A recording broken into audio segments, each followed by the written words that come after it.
We got to slide them on this. Hello, hello. This is the test of the audio. Test of the audio. We're back. We are Oh, back. yeah. First pitch is at 12:05 for the Cougars. Maybe. Hopefully.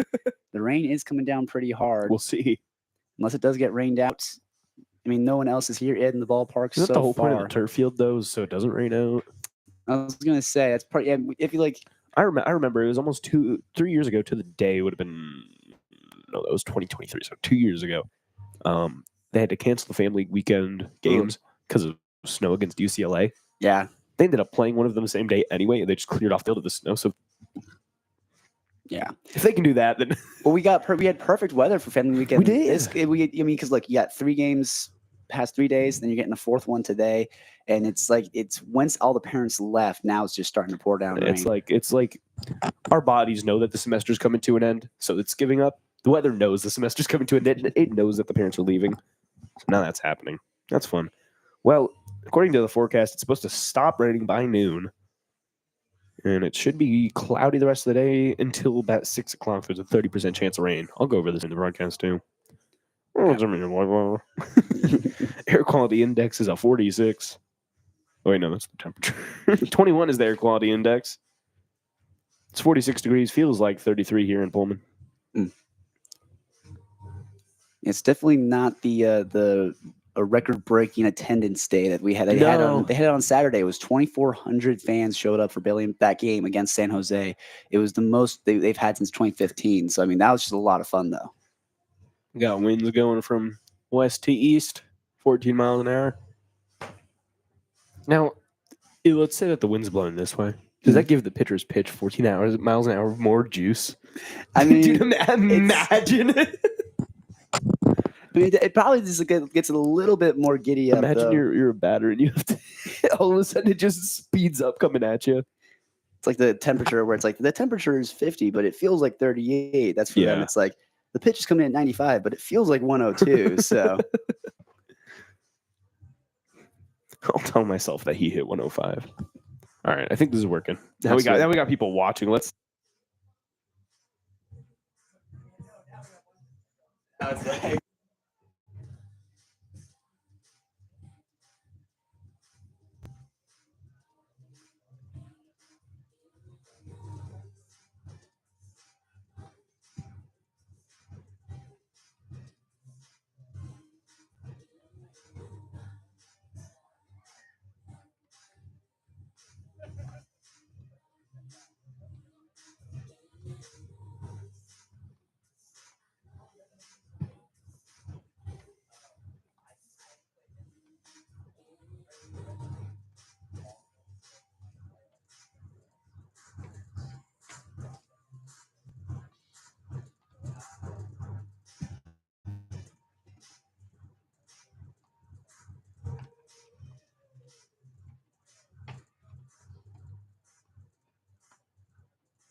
An overcast day here at Bailey Brayton Field in Pullman, Washington. I'm Mattie Tenney alongside Smith Slye.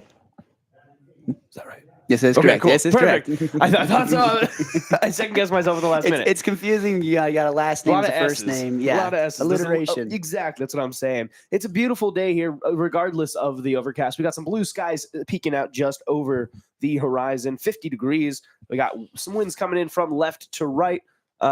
Should rain here for a little bit longer, but not too bad, Smith. The Cougs come into this one against San Francisco, 12-19 on the season. The Dons come in 14-18. Cougs coming off a loss to end their series against San Jose State. Smith, you were on the call for those ones. What can you tell me about that game? What did you see from the Cougs that you liked? What did you see that you didn't like? I mean, hey, at the end of the day, it was just the fact the Cougs ran out of pitching. I mean, you win the first two games. First game was a bit of a statement win, 10-2. Right? I mean, you just kind of beat up on the Spartans a little bit in that first game. Second game, you have Nick Lewis, your lefty starter, going in, backed up by Luke Myers, and who came in and closed out that game. It's actually funny. Nick Lewis went about 4 1/3 inning as the starter, and then Luke Myers went 5 innings, so he actually pitched more than the starter did, even though both of them had a pretty quality start.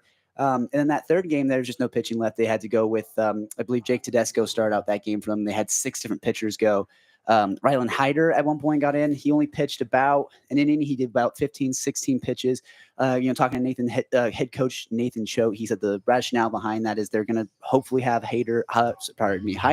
Reading it looks like Hyder. It does look like Hyder. It is spelled. It's Hyder though. He's the submarine pitcher for the Cougs. The hope is for them to have Hyder come in and close out this game. Of course, Miles Chandler is getting the start today. So you should probably see a bit of a bullpen day today again for the Cougs, because that's the thing. Mm-hmm. You lose that last game 12-6. That was a brutal one. They gave up 6 runs in the first inning. One of them was a grand slam into left center. It was actually a pretty fun hit to watch, because it just got a good pitch to hit, just crushed it into those trees out there. I mean, it does suck that it was for San Jose State, but it's, I think the best way to put it is just that the Cougs kind of stumbled at the finish line, right? You get your conference record up to 6-5, and then if you lose that last game, it drops back down to that even 6-6. So both San Jose State and the Cougs ended that series both with an even 6-6 conference record, and both of them are tied for 4th in the conference. And when you think about the fact that the Cougs were projected to finish 3rd in the Mountain West, and so far they've not yet lived up to that goal that was set by them by the end of the season. And talking to head coach Nathan Choate, their goal is not to be 3rd; it's to be either 2nd or 1st place. Right. When he talks about 6 teams make it to the tournament, the first 2 teams get a bye. So for them, that's huge. If they can get that 2nd or 1st spot and secure that bye, that makes it so much easier for them moving into playoffs. And so for them right now, I mean, you got to start thinking about, you need to sweep some series. So you get those first 2 wins, and you got to play all 3 baseball games. Now, another thing to note is the absence of Mr. Ali Obenauer. Mm-hmm. Obenauer. We had some discourse about that with Brandon Chapman about the right pronunciation, but we do got it.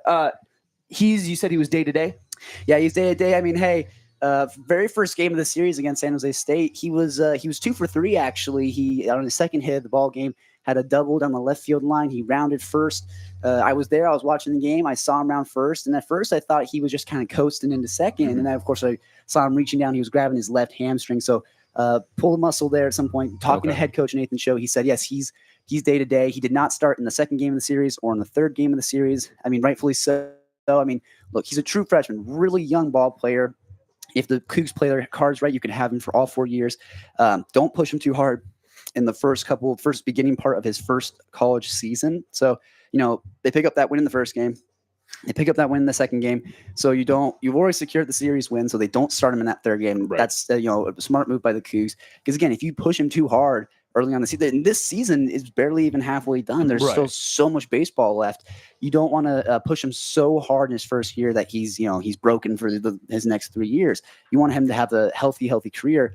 And so that's also part of the reason why he's not playing in today's game, which Makes sense. It's a non-conference game. San Francisco is in the Mountain West Conference, is in the West Coast Conference. Thank you. Yeah. The Cougs are in the Mountain West Conference, so non-conference game. But similar foes. They played each other in basketball over this last basketball season. USF coming off of a 4-6 loss to Gonzaga. Mm-hmm. So both teams kind of looking to bounce back, start a little bit of a streak going. Let's get into starting lineup, starting with the visiting San Francisco Dons, leading it off and playing second base. It'll be number 3, Cody Watanabe. Next up will be the center fielder, number 15, Kenny DeSell. After him, the designated hitter, number 12, TJ Rogers. Hitting fourth in cleanup, number 50, the first baseman, Trevor Harmon. Hitting fifth in left field, wearing number 14, Jordan Lewis. Hitting sixth, wearing number 11, the shortstop, Tyler Harries. Hitting fifth. Hitting sixth. Oh, no, I was right. There we go. Hitting seventh. You're on it. Third baseman, number 22, Nick Walsh. Hitting eighth, the catcher, number 25, Brendan Burke. And in right field, number 17, hitting ninth, Tyvon Moore. The starting pitcher for the Dons will be Adam Shue. As for your Cougars, it'll be led off by the Canadian hero himself, Max Hartman, number 23, followed by the second baseman, Rico Longo, wearing number 7. Ryan Shonsby will be at first base, wearing number 19. Logan Johnstone will clean things up. His bat has been a spark plug. He'll be out in right field.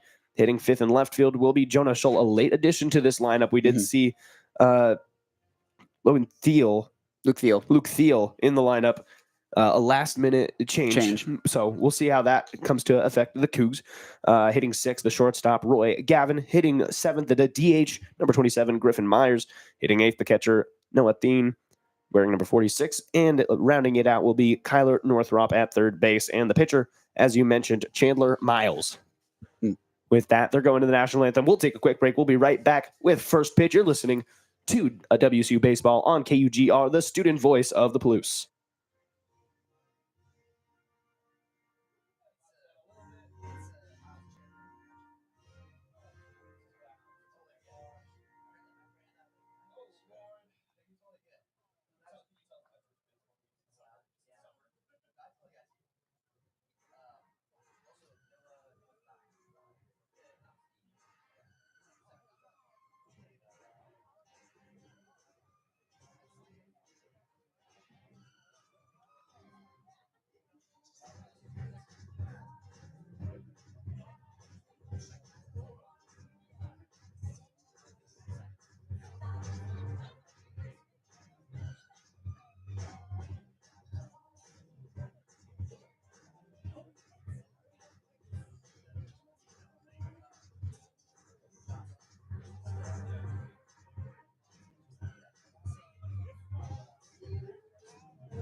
Here come the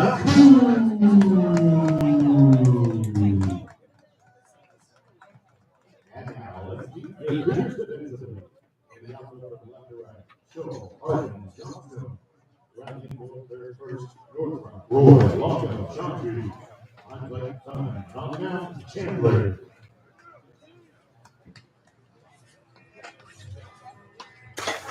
Miles Chandler taking the mound for the Cougs as Cougs take the field. San Francisco will be up at bat. First, it'll be Cody Watanabe, hitting 296 on the season. Going over the stats for these pitchers, not a lot of experience so far. Miles Chandler. I did it again. Holy moly. Miles Chandler does not have a win-loss record so far. He's pitched 5 2/3 innings, given up 10 hits, 8 runs, all of them earned, walked 8, struck out 2. Whereas Adam Shue, 0-1 on the season, 1 inning pitched, 2 hits, 1 run, 1 earned run, and 2 strikeouts to no walks. So some youthful arms, but it seems like there's a reason that they haven't been used too much. Yeah, I mean, hey, the Dons, they got their second baseman leading off. He's probably a bit of a smaller guy, quicker, just trying to get on base, right? And I mean, it's no secret that the Cougs don't have the deepest bullpen. And I'm sure the Dons, they have their scouting report. They know that they just threw Griffin Smith, they just threw Nick Lewis, and they threw Luke Myers. So they know that the Cougs are not going to be able to pitch their best performers so far. So if you're the Dons, it's just get to the bullpen as quickly as you possibly can. So you have your starter, Miles Chandler, just try and get to him early. You have your leadoff man, get on base, get runners on, drive them in, and immediately try and put the Cougs on their heels. And if you're the Cougs, I mean, Miles Chandler, you have to have a really good outing today. You got to trust your defense. I mean, you got Rico Longo at second base. I think this is one of his first start at second base this year. Kind of Northrop at third, who's been locking down the hot corner so far. I mean, you got Jonah Scholl in left field, Hartman in center, Johnson in right. So, I mean, you got a really strong defense behind you. I mean, you are missing Obenauer, but really strong defense behind you. You got to trust them and just be able to play your game and just, try not to dip too much into the bullpen. That's where you're going to see some trouble. Now, do the Cougs need to rely more on their bats or more on their fielding to back up Miles? I mean, look, the hitting for the Cougs, when it's been on. They are such a good team at being able to put pressure on these teams. So I think if Max Hartman gets hot, Logan Johnson gets hot, then I think you should see the Cougs touch and run away with it a little bit. Well, as the first batter will step into the box, Chandler will get set, and Watanabe's ready for action. First pitch. It's going to be just a little bit outside. Called ball number 1. Just knocked around 80 miles an hour there. On the season, Watanabe, we mentioned, hitting 296. So a consistent bat as he'll pop that one backwards and out of play. A 1-1 count. Don's donning the green with the yellow stripes on the sleeves. Cougs in there, all whites. We were talking about it. I really wish they were wearing those pinstripes. Delivery from Chandler. That's going to be inside for ball number 2. Nearly nicked the knee there. Yeah, the Sunday best for the Cougs, those are good-looking jerseys. Red pinstripes. They got the old-school Wazoo logo over the heart. They're just fun to look at. Hard to mess up a pinstripe uniform. That one's going to find the zone for strike number 2 on the outer third of the plate. So Miles Chandler doing a good job staying in this one. A 2-2 count. As Brandon Chapman is in attendance. I see him down there.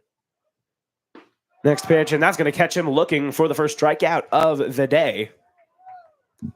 That's a tone setter right there. Leadoff man retired on a looking K. I mean, absolutely. Not a very competitive at bat from Watanabe. But I know you mentioned Brandon Chapman came in, sat down. He was absent for the past 2 games in San Jose when the weather was actually nice, but he shows up when it's pouring down rain. It makes no sense. Where has he been? That'll bring up DeSell.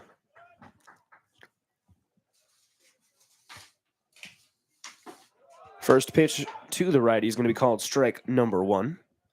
It's Kenny DeSell. He's the only person on the roster that doesn't have a class. He's not a freshman, sophomore, junior, or senior. He doesn't quite Next know what he's pitch. doing. No, it looked like he wanted to pull the trigger on that one. Holds back, but looks at strike number 2. An 0-2 count for Miles Chandler. Cougs, it's just about getting outs. If you can get to the bats, that's exactly what you need. Wanted to swing at that one, does not get the call this time, so it'll improve to 1-2 for DeSell. So far, Chandler's looking pretty good. He got a leadoff looking K, and now he's with the head here, 1-2. So see if he can get back-to-back Ks. Next delivery from Chandler. It's going to be a swinging strike number 3. 2 outs, 2 strikeouts, and Miles Chandler is cooking here early in Pullman. Great start. I mean, back-to-back strikeouts to start out the ball game. I mean, if you're Chandler, just trying to think about getting number 3. I mean, the expectations for this pitching staff for the Cougs is not super high. So, I mean, it's a day to have a day, basically. Brings up TJ Rogers, the DH for the day. First one he looks at will be inside, but catches for strike number 1. And it really looks like that Miles Chandler has complete control over his pitches right now. That slider looks absolutely nasty. The 0-1. It's going to be outside, but it will be called strike number 2. And he's getting calls, and he's finding location. Even if he isn't finding the location, they're giving him the calls. I mean, that was 2 great pitch sequences. The slider inside and then the fastball in the outer half. Payoff 0-2. And they're going to get out of the inning. 3 up, 3 down, 3 strikeouts for Miles Chandler. We'll go to the bottom of the first inning where the Cougs are due up. You're listening to WSU Baseball on KUGR.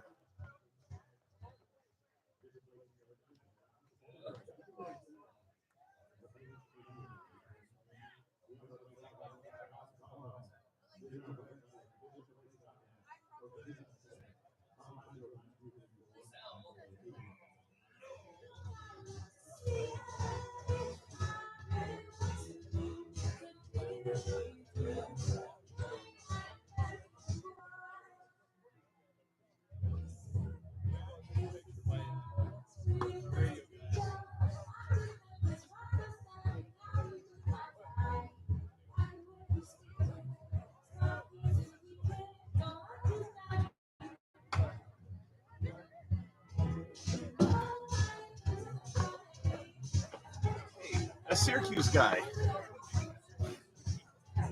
Okay, right here. Okay, now pretend like you're broadcasting.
Adam Shue taking the mound for the Dons, as it'll be Max Hartman set to lead things off in this game for the Cougs. Now, he's been consistently the leadoff man for the Cougars so far. He's swinging a hot bat. He's one of the best hitters on the team and in the Mountain West, too. So, I mean, after you had your good performance from Miles Chandler, just try and get a leadoff hit here. Hardy will step in, hitting from the lefty box. Lays down a bunt to start things off. First pitch, he's going to be out the throw. Adam Shue was just caught way off guard. Didn't get quite the jump he wanted, and by the time he got to the ball, Hartman had already flew past first. You know, they say bunting isn't sexy, but hey, the Cougs make bunting look sexy. That was perfectly played. And first pitch that Shue's trying to get ahead, so he's going to give you a pitch over the heart of the plate. So Hartman just gets a nice bunt, a little running bunt too. Looked like a softball player almost when they kind of run out of the box and they just kind of put a little slapper down. It's kind of what it looked like. It'll bring up the second baseman, Rico Longo. Has him in on first. Here's the first pitch from Shu. Shows bunt, pulls back, called strike one. I guess that's one thing you don't see a lot is coaches using the bunt in this way. I'm kind of interested to see how Coach Choate really wants this to play out. I mean, in games when the bunt has been working, he calls it a lot, and then when it doesn't work, he kind of shies away from it. But we'll see if he calls it a lot in this game. Throw back to first. Checks on Hartman, not in time. He'll be fine over there. Now, does college have the throw over limitation that the MLB does? No, we were talking about that on the call Okay. a couple days ago. The fact that it kind of slows the game down a bit. They can throw over as many times as they want, Sure. so it gets a little boring sometimes. The 0-1. Going to show bunt, lay it back, fouled off 0-2. So Hartman got it to go pretty easily there. Longo not quite having the same luck with the bunt there. But I do notice that he's hitting with wood. No, I think he's got the icon, Rollins icon. Oh, is that what that is? Yes. It looks like a wood bat. wood. It looks like a wood It's still bat. got that tan color. I'm to not it. up to date on the aluminum bat market. Imagine aluminum torpedo bats now. That would be amazing. Dude, don't even get me started. 0-2 count. That's going to be outside for ball one. Good eye from Longo. I noticed that in the San Jose State series, because I could hear it when they hit the ball. There were a couple of guys that were using wooden bats. Oh, were they? There were. Oh. I've never heard aluminum make that noise. 1-2 count. That's going to be way outside. Ball number 2. It'll even up at 2-2. Heads up play by Brennan Burke, the catcher, to stop that one from going to the backstop, or else Max Hartman would have the base. Yeah, I used to swing a Marucci Cat 8, the one piece. If when you're in the batting cages and you're taking swings, that thing just abuses your ears because it's super loud. I used to swing the 27. It was 27 inches. It was called the Hammer. I got it from Played Against Sports in South Eugene. Throws back, not in time. Hartman's still over there at first base, but they're keeping tabs on him. Yeah, no, most of my baseball equipment came from Played Against Sports. I'm getting that discount. Hey, it worked. Now look at me. I'm broadcasting baseball. Exactly. 2-2 count. Shu taking his time. Delivers. That's going to be smacked down the third base line. Fair. Coming around to third is Hartman. Longo rounding for second. The throw in will be held up. It'll be a stand-up double for Rico Longo. That's just a great piece of hitting there, Rico Longo. I mean, hey, you're told to get the bunt down. You miss it 2 times, so you fall behind 0-2. And that 2-strike approach for the Cougs, you'll see them pound their chest like that. They stay competitive. 2-strike hitting has been a strong suit for the Cougs all year, and it pays off right there. Rico Longo, the right-handed batter, just absolutely rips it down the line. And now you got 2 guys in scoring position with no outs. It's giving Jung-Hoo Lee. Exactly.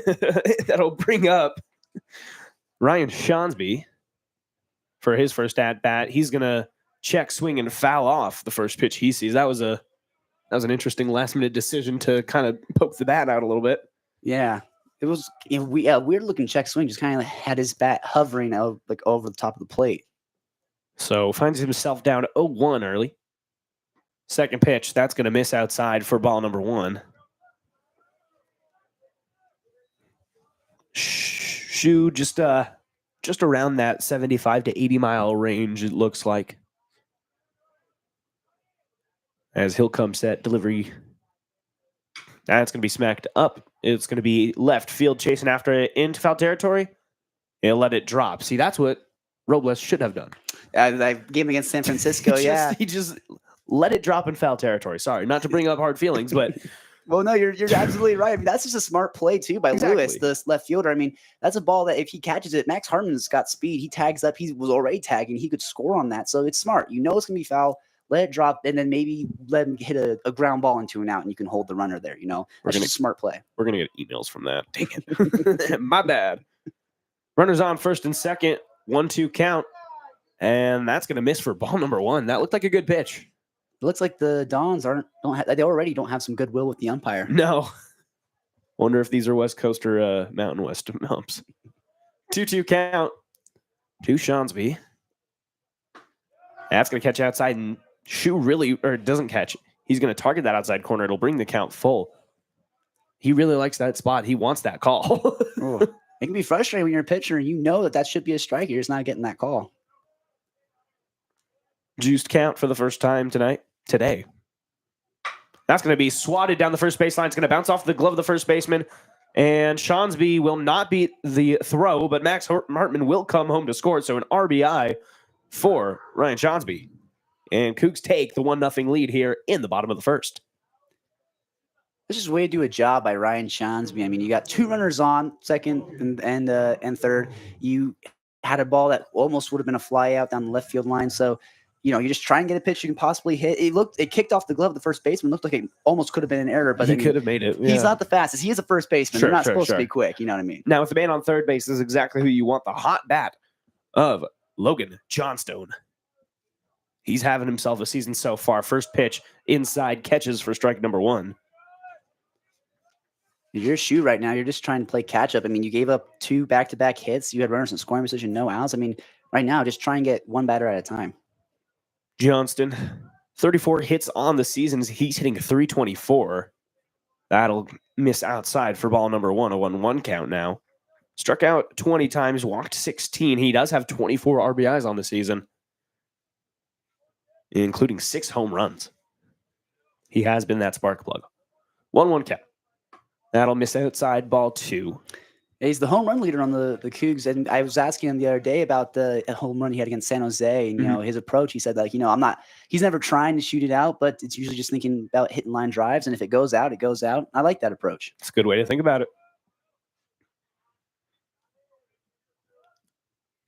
Next pitch.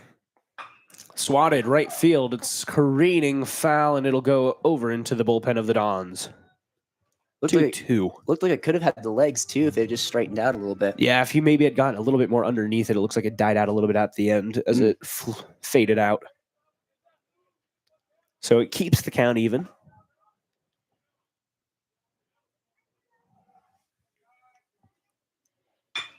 Rocketed. There it is. Between the second base and shortstop gap, it'll be an RBI single for Logan Johnson. He'll hold up at first base as the Cougs take a 2-0 lead here in the bottom of the first. Clears the man in clears the man in scoring position. That's just a great job for the Cougs. I mean, look, you have ducks on the pond on second and third. I mean, you got to do your job. A lot of teams, they might choke a little bit. If it's the Mariners, they would totally choke there with runners in scoring position. They wouldn't be able to drive. If it was the San Francisco Giants the last 10 years, they would have choked. Exactly. They get it done. Brings up Jonah Scholl, the late addition to this lineup. First pitch to him. Big swing. Johnston taking off for second base, and that throw is going to beat him by a mile. He did not get a great jump. The throw down there, just not a great sequence of events. A lazy swing there by Scholl.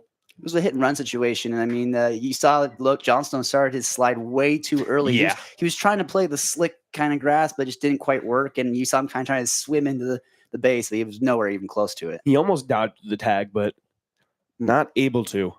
So an 0-1 count to Scholl. He's going to rocket that one right field, and it will bounce out of the glove of the right fielder. Taking off for second is Scholl. He'll come in there standing up as Tyvon Moore just could not make the play out there in right field. It looked like he was going to track it down over the shoulder, and it just bounced out of his glove. I'm wondering how you want to score it. It's going to be scored a hit, it looks like.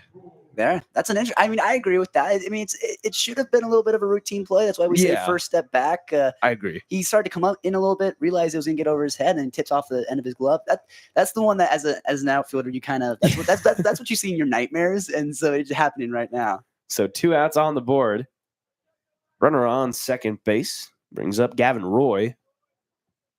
Shows bunt, pops it up and back. It'll be fouled.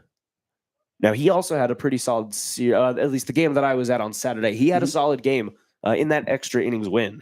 And he's a real hustle guy. I mean, he turns singles into doubles. I mean, he's from Sudbury, Ontario. So that's right. He came up through the Ontario Baseball League, and he's one of the guys that head coach Cho is really, really impressed with so far in his development. Well, he's shown a lot of promise so far. First pitch to the shortstop. And they're going to check in on Scholl. Throw back, not in time.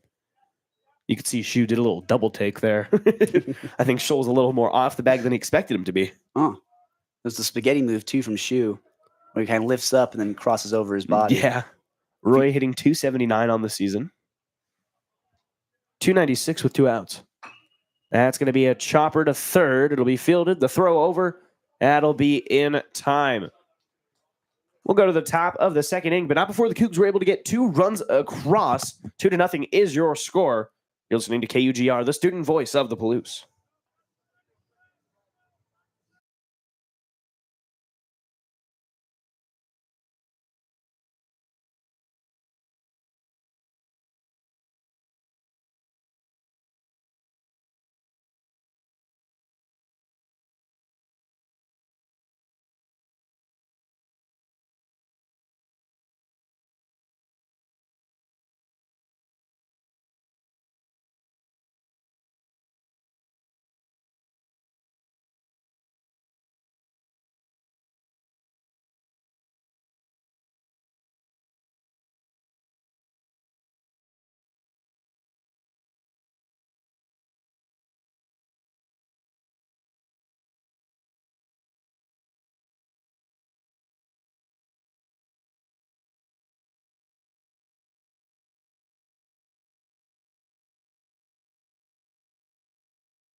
Back here in the top of the second, Cougs with the 2-run lead.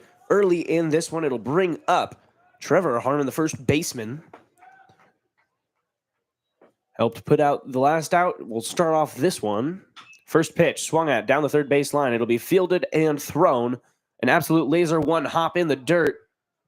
Great reach there for the first out. Smart play there by Kyler Northrup at third base. I mean, I think you should always teach the young guys if they're starting at third base. If you're not confident about the throw, use the turf. Yeah, especially if it's on a turf field. And also great adjustment there by Seansby getting down in the dirt and picking that one off the one hop. First pitch to number 14, Jordan Lewis, shows bunt, pulls back, called ball 1.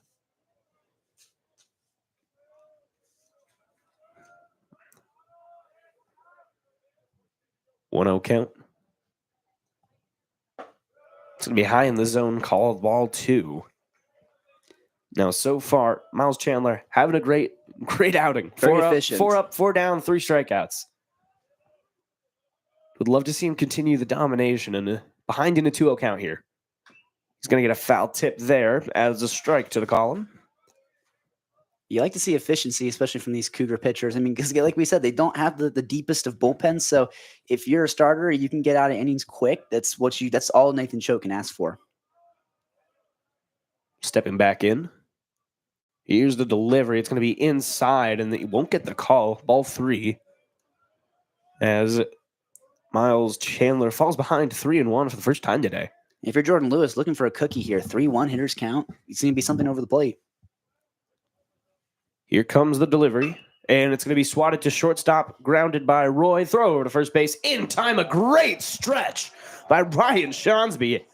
Didn't quite go down into the splits, but he definitely had to extend for that one. Oh, let me tell you, hey, I played first base. Oh, he got called safe. Interesting. And it looks like the umpires are going to come together and review it. Yeah, I thought he got him. I thought he beat the throw. It looks like they might be arguing he fell off the base, which I could see that argument. Like you said, it was a stretch. You might have pulled his foot off. Nonetheless, an athletic play by Ryan Seansby.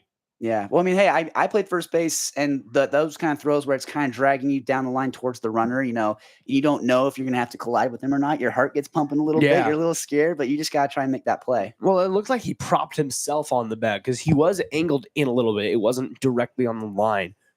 So it looked like he might have pushed off the bag a little bit as like a support. I don't know. They don't show the video reviews, which I think they should. Yeah. It would make things a lot more helpful They for have us. the technology for it. They have the video board out just outside right field. They have so a graphic that says under review, why don't you just have but they don't show the the, instant they don't replay? show the play under review. All right. Now we're 1 1/3 innings into this game. Yeah. You know, how are you feeling about this Cougar offense and the Cougar defense so far? Let's start with the arm. With the arm so far, Miles Chandler, I mean, hey, you're doing exactly what you need to be doing here, you know, because like we mentioned, the fact that the Cougs can't really afford to be going to their bullpen super early. So the fact that you had 3 up, 3 down, all on strikeouts, you had a first pitch ground out from Trevor Harmon, you were able to battle back in that count against Jordan Lewis. I mean, like we said, it looks like he was out. I mean, we'll just see what the argument is, if it's his foot was off the base or what the call was. But it's a big difference, I would say, between having runner on first with 1 out or having nobody on with 2 outs. You know, it's just in terms of momentum. And then for the bats, I would say it's been an absolute masterclass so far for the Cougs. I mean, leadoff bunt single from Max Hartman. That if you wanted to see the embodiment of Nathan Choate's baseball program, look at that first inning. That was perfect. That's a leadoff bunt single on the first pitch. You get a double, and then you get a little ground out to drive in a run. You get Logan Johnstone driving in a run too. I mean, like, this is like exactly how Nathan Choate wants to run this program, and it pays off. You're up 2-0 here in the top of the second. I mean, if the Cougs are playing like this consistently all season so far, it would be a different story. They wouldn't be sitting at 12-19. They would actually have a winning record. Right. Now, I'm old enough to remember 2 seasons ago, the Cougs went on a, I think, 14-game win streak. They were 14-1 to start the season. Yeah. And then ended up losing pretty much every game after that. That was a great time. We were ranked number 14 this season in the country. They are coming back. The runner is out, so they do get the play, an incredible play from Gavin Roy to Ryan Shawnsby for the second out of the inning.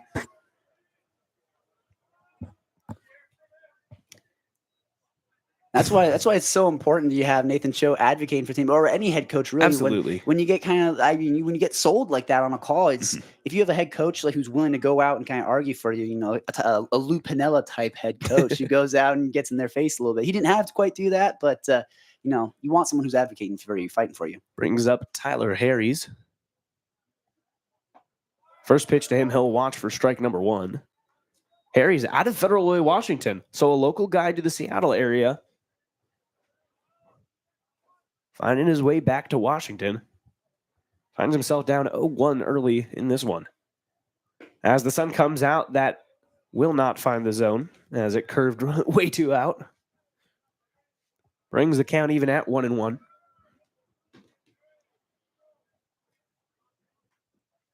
Next pitch to Harry's.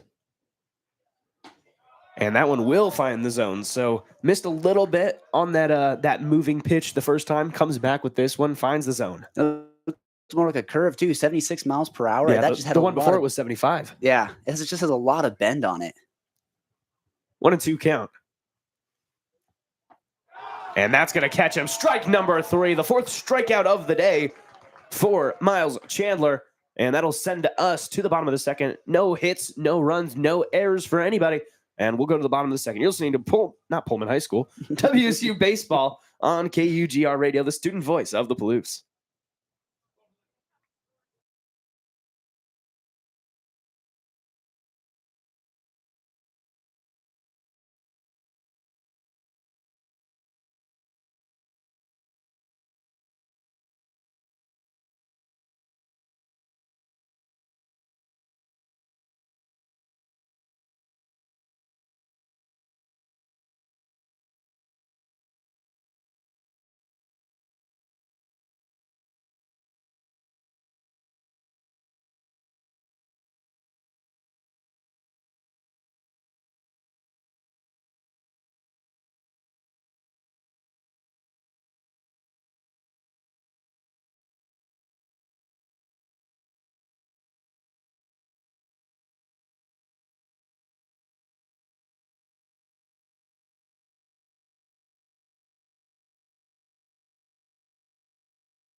Leading off the inning for the Cougs at the bats will be number 27, Griffin Myers. Cougs got pretty far down the lineup that first time around as they're already sitting at their number 7 hitter, whereas the Dons have gone down in order. Griffin Myers hasn't played a lot of games, so I mean, right now it's kind of a bit of a tryout for him, see if he can win a starting spot. Yeah, just 5 hits on 17 at-bats. First pitch will miss outside for ball number 1. Now, he is a taller guy, so that strike zone is a little bit more expanded. We'll see if they're calling strikes at the knees for him. Like how Aaron Judge's strike zone is significantly bigger than everyone else in the MLB. Whereas Jose Altuve's is like about the size of a dime. Yes, I was going to say. Second pitch, swing and a miss for strike number 1, a 1-1 count. Good looking swing there. Just make a little bit of contact. Shout out Brandon Chapman for that beautiful singing between innings. Almost broke the PA system. Next one, catches inside. Strike number 2, looking. As Myers will quickly fall behind a little bit in this one, looking to fight back. Yeah, Brandon Chapman, he's got season tickets right behind home plate, like on the first row, too. Yeah. No, he's directly behind home plate. Next pitch, that's going to be high and outside. Ball number 2, lost control of that one. Yeah, I'm in his class this semester, and he's a singer. He loves to sing, so don't I he's know the it? perfect person for that event. Oh, don't I know it? 2-2 count. That one's going to miss outside for ball 3, and we'll find ourselves in a full count situation. Yeah, I took that class last year. The entire season, there was a run. The entire semester, there was a running tally of negative points for me. I mean, you tell us about that. I never did anything wrong. 3-2 outside for ball number 4, a full count walk will put Griffin Myers on first base and brings up Noah Thane. Did I say it right this time? Thine. Oh, I've gone thin. Fee-fi-fo. Fum. 46, not a number you see in baseball too often. Bit of a hockey number, eh? Right? Shout out Connor Simmons. The Canadian, the Alberta guy. Is he from Canada? No, his family is, though. Okay, he's from all over the place. I was going to say.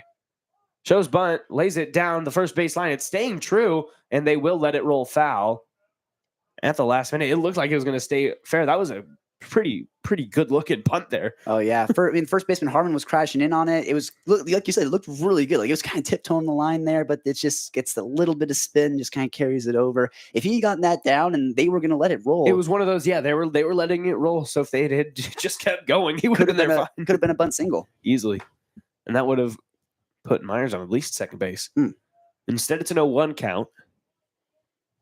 Shu looked back at first base. Hasn't really been paying attention to base runners much. Bunt will be pulled back, but a strike will be called. Yeah, pulling the bunt back on a pitch kind of over the middle of the play is like one of the most unsatisfying things for a hitter. It was a pitch he probably could have gotten down. He just pulled it back too soon. Now, first base, obviously, there's a runner on first, but first base is also playing in as soon as contact's made. So poking something over that side as the next pitch will miss outside for ball number 1, a 1-2 count. If you can get something over the first base line, with the first baseman coming in on any contact, I mean, that could potentially put Griffin Myers at third base. Oh, yeah. I don't know when Fine was squaring to bunt with 2 strikes. You never see that very often. No, that was an interesting one. Pulls back this time. It'll miss. Ooh. And you could see the reaction from catcher Brendan Burke as he gives a little bit of a head nod like, oh, okay, I wanted that call. They haven't been giving him the outside corner at all. They have against these lefty batters. A 2-2 count. Don's looking for their first out of the inning. Bunt. And he's just going to miss that one. Oh, they're going to say foul tip into the glove of Burke. So that'll be the first out of the inning. First strikeout for Shu, too. First strikeout, yeah. Brings up the number 9 hitter, rounding out the rotation. Third baseman Kyler Northrop. He's been locking down the hot corner since he has Obenauer's exit from the first game. Not having the greatest batting season, but hasn't really had the opportunity. Does have a home run on the season, or has a run. Sorry, not a home run. As the first pitch will miss for ball 1. Yeah, Chapman would be really mad at me if you heard me saying Obenauer. Yeah, he or would. Obenauer, pardon me. Now you can't even remember. Where's the pronunciation guy? 1-0 count. Throw back to first base, not in time. I will say this is the first time that I'm really getting to see that safety base in use. Yeah, I mean, they don't have it in the major leagues. I mean, that's No. why you get a lot of collisions at first. It just kind of helps them stay from colliding into each other. I didn't know it was green, though. I thought it was supposed to be like orange. That's going to be popped up center field. Routine fly. And it'll be DeSalle getting underneath it. As Myers will return back to first. Now, you'd think it would be routine, but we thought the same thing about that one fly ball into right, and it got over his head. So Yeah, that one wasn't as routine. He was chasing it down. bit of a line drive. He had settled underneath it, getting ready for it. I would expect Get a little bit more time to get that one. Yeah, I'm not saying center field is easy, but No. it's easier to settle under balls over there. Exactly. Brings up the start of the order. Will come around. Max Hartman back up to bat. Had that bunt single to lead things off. He's 1 for 1 on the day. The throwback to first base. Myers in there safe. 2 outs, runner on. I mean, Hartman, you just got to get a job done here. He's one of the best hitters on the team. He is. They took the bat out of his hands with a bunt, but we'll see. Maybe he gets the swing here. From St. Albert, Alberta, Canada. That's where he's from. Mouthful. First pitch. It's going to find the zone. No, it will not. He does not get the call. Ball number 1. Watching that Giants-Mariners series, the strike zone was very hard to figure out for both teams. Yeah. I've seen some similar things here. I'm not. Next pitch. That one's going to be outside ball 2. Same spot. Do you think that the MLB should bring the ABS challenge system in for next season? Let me answer that after the pitch. I got to think about that one a little bit. Because like with everything, especially with the expanding things, like I was not a pitch clock guy. That one's going to be popped up by Hartman. Back, and out of play into the concourse. So it'll make it a 2-1 count. I wasn't a big fan of the pitch clock at first. Now I understand it. I do like the pitch clock. There's a learning curve associated with it. Everybody opposes change. Everybody Exactly. opposes new things, especially in a sport like baseball that has such a storied history. To change some basic, to add things like that, I understand, but I also understand why people were not fans of that. Yeah. Adding robots to baseball as the throw over is no good. Again, sorry, no pitch happened. He's just thrown over. He was taking his time on the mound there. I don't know. You see it. You see things like the rule changes in the UFL and how those are potentially being brought to the NFL. They work for stuff like the UFL, as Hartman will take a hack at strike number 2 and even up the count. That one blew past him at 87 miles an hour. I think there's definitely an upside. I think there are also potential downsides. I also do think it takes the humanity out of baseball. Exactly. That's one thing I don't like, is that it just makes it feel like, they're automatically going to be called. Hartman fouling that one off again as he's fighting to stay alive in this one. Stays 2-2. I was talking to a friend about it, and they mentioned the fact that, with the visual component of it, it almost makes baseball feel like tennis, where they have that kind of video assist thing. I don't like in tennis. It's like, if there's a shadow of a thing on there, Yeah, it counts. There's no nuance to it. I like the replay. I understand challenging plays as the throwback again. They're really picking on Griffin Myers over there at first base. I like the replay aspect of it. I don't like the depending on it thing. I don't want every play to go to, hey, put the headphones on. Yeah. But like we saw in the Giants-Mariners series again, there were challenges on both sides that were overturned, which I think is a good thing. Absolutely. Next pitch will miss inside for ball number 3. A great stop there from Burke, keeping the ball in front of him and keeping Myers at first base. Will make the count full with 2 outs here in the bottom of the second. Cougs drew blood last inning, looking to get something going here with 2 outs. That's going to be grounded right between the shortstop and third gap. It'll advance Myers to second base, and Max Hartman has himself another single. He's 2 for 2 on the day. And I mentioned it before, when Max Hartman gets hot, so does the rest of these bats. And it started off with him picking up that bunt single in the first, and then Rico Longo hit a double, and then Jonas Scholl had a double. So, I mean, when he gets hot, when he gets on base, and he can start a 2-out rally, we might see that right now. Brings up Rico Longo. Got Hartman to third base back in the first inning. Ended up coming around to score on that Scholl hit you mentioned. First pitch, it's going to catch the side of the plate for strike number 1. See, that was the same exact spot as those pitches that he wanted on the other side. Just because it's a righty batter, he's getting the call. Apparently, the umpire just does not like outside corners. I guess not. 0-1 count. That's going to be high. Comes back in the zone. A good frame there by Brendan Burke for strike number 2, an 0-2 count. The Cougs have not found themselves down 0-2 much today. Absolutely not. But with 2 strikes, their 2-strike approach is really solid. They can get hits. Myers and Hartman will be leaving on anything. That's going to be popped up and fouled. But in play, and the catch will be made by first baseman Trevor Harmon. That'll end things up. Cougs get 1 hit. Don't bring anyone else across, and no errors. Will go to the top of the 3rd inning. It's still 2-0 Cougs.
When you want to talk about dealing, Miles Chandler is dealing on the mound. He had 3 straight strikeouts in the first. He had a 4th strikeout in the bottom of the second, or top of the second, pardon me.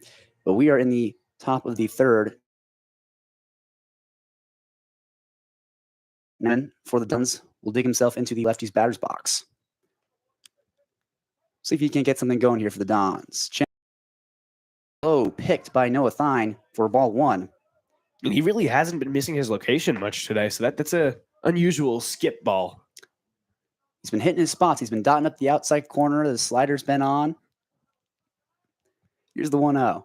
Swing and a miss on an inside fastball for strike 1. Evens it up. 1 ball, 1 strike.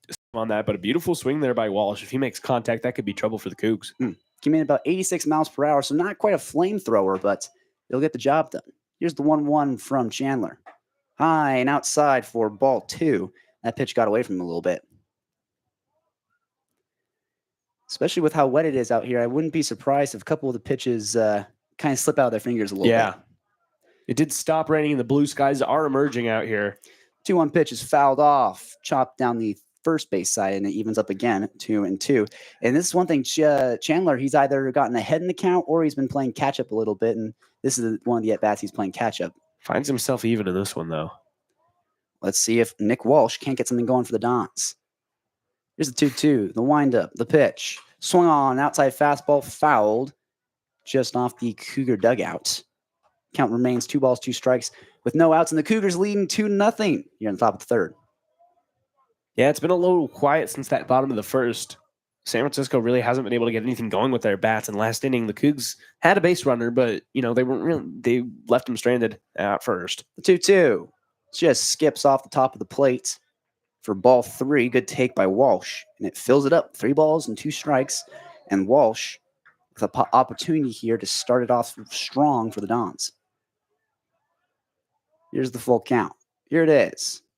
Inside, low, misses for ball 4, and Chandler gives up his first walk of the evening. Yeah, that's afternoon.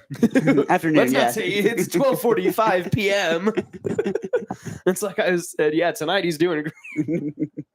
I will say that is the first, blip of any kind that Miles Chandler really has had tonight. He's had bad. I did it again. He's had back-to-back 3 up, 3 down innings. He finally lets one runner on. It was about time. The 0-0. Swung on, ground pass, the diving Northrup. He's going to round second. He's going to come into 3rd. They're waving him home. Can Rico Longo get it in? The throw-in is not going to be in time. It's a stand-up double for Brendan Burke to drive in a run and make this a 2-1 ball game. Yeah, Jonah Scholl out there in left field just really had trouble getting to the ball. once he got there, he was able to get it in.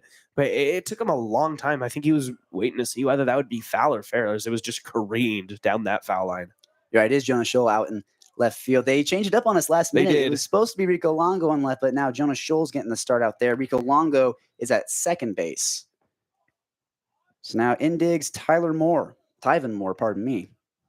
Chandler checks the second, scoring to bunt, gets it down the third base side. Northrup's going to field it, throw to first base, in time to get the out, but the runner advances into third, and now the Dons have one out and are knocking on the door of tying up this ball game. Moore was the one out there in right field that had that ball bounce right in and out of his glove. That time does advance the base runner, but that was a little bit of an awkward bunt stance. It almost looked like he was trying to get on the plate to bunt. He turned fully vertical.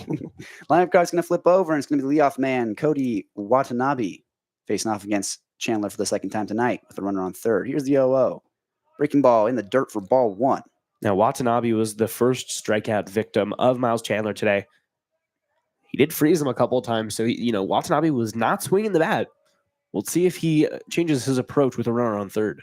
Here's the 1-0. Check swing. Did he go? They'll check down. They say he won't, and it will make it a 2-ball, no strike count with one out and a runner on third. Okay. Interesting call from the third base umpire. It's definitely a call. 2-1 here. Cougars still lead it. Dons with an opportunity to tie it. Watanabe, 24 hits on 82 at-bats. 2-0 count. Misses for ball three. And I think that's going to be a factor. That's another ball that's skipped in the dirt, and that's going to be the factor will be that ball's getting wet. Every time that touches the grass, turf does hold moisture. That ball's getting wetter and wetter every time it touches the grass, and that's going to make it harder and harder to get a good grip on. Here's the 3-0 from Chandler. Misses low and inside, and it's a second walk of the inning. And now the Dons have him parked on first and third with only one out. And let's see if they don't run a little hit and run situation here. Hey, sets up a double play ball for the Cougs, though. Chandler, like you said, he could use his infield here, get a ground ball for the double play. It looks like Nathan Choate's going to come out to talk to him, and they're going to go to the bullpen. And this should be it for Miles Chandler, who had 2 3-up, 3-down innings, but is now showing some cracks in the top of the third as the Dons are able to score one, making this a 2-1 ball game. Cougars still lead it, but we're going to head to a pitching change. You're listening to Cougar Baseball on KUGR. We'll be right back. Please stay with us.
Well, at one point this year, he had a 54 ERA. It has now moved to a 22.5 ERA.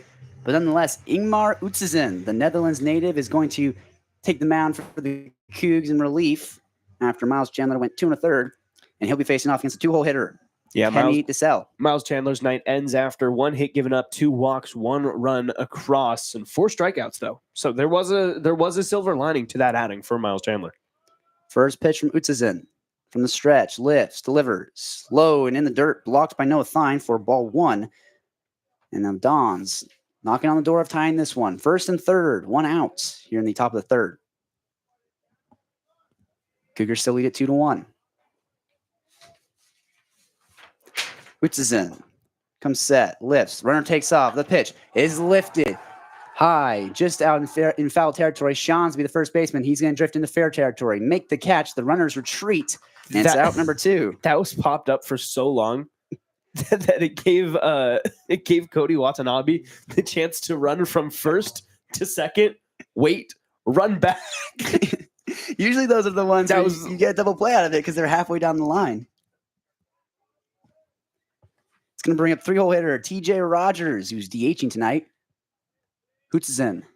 Cougs just need one more out to get out of this one and snuff out this corner's threat. The 0-0 misses outside for ball 1. And yeah, Hutchison just needs to do his job here. He's got 2 outs, maybe get a ground ball, maybe get out of this. I will say that fly out lowered his ERA to 21.60. Slowly chipping away at it. We're getting down there. Big off attempt over to first base, not in time. You know, I remember the very start of the season when they were playing against Arkansas, his ERA did jump up to a 54, and it's been a slow climb trying to bring it down. He's more than halfway there. Hutchison. The 1-0 to Rogers. Runner takes off. High pitch out. Throw down to second base. Did they get him? Yes, they did. Absolutely. He's gunned down at Absolutely. second base to end the inning, and that'll do it. Noah Thine, the gunslinger, down to second base. That'll do it for the top of the third. We'll move into the bottom of the third and see if the Cougs can't pull away early. You listen to Cougar Baseball on KUGR. Please stay with us. We'll be right back.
Well, Ingmar Hutchison came in relief for the Cougs last inning, but didn't have to do very much as Noah Thine gunned down the runner at first at second, trying to snag second base to end the inning.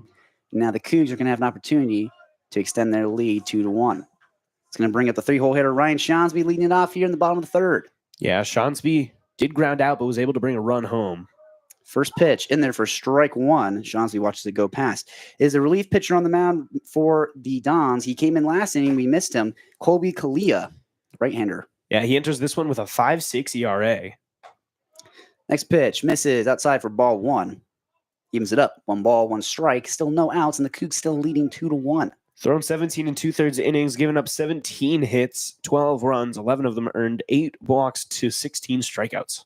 1-1. The slider misses on the outside corner. The umpire still refusing to concede anything on the outside half. It's ball 2, 2-1. Shawnsby, the left-handed batter. Here's the pitch. Slider in there for strike 2. And Shawnsby thought about offering at it, but he pulls back.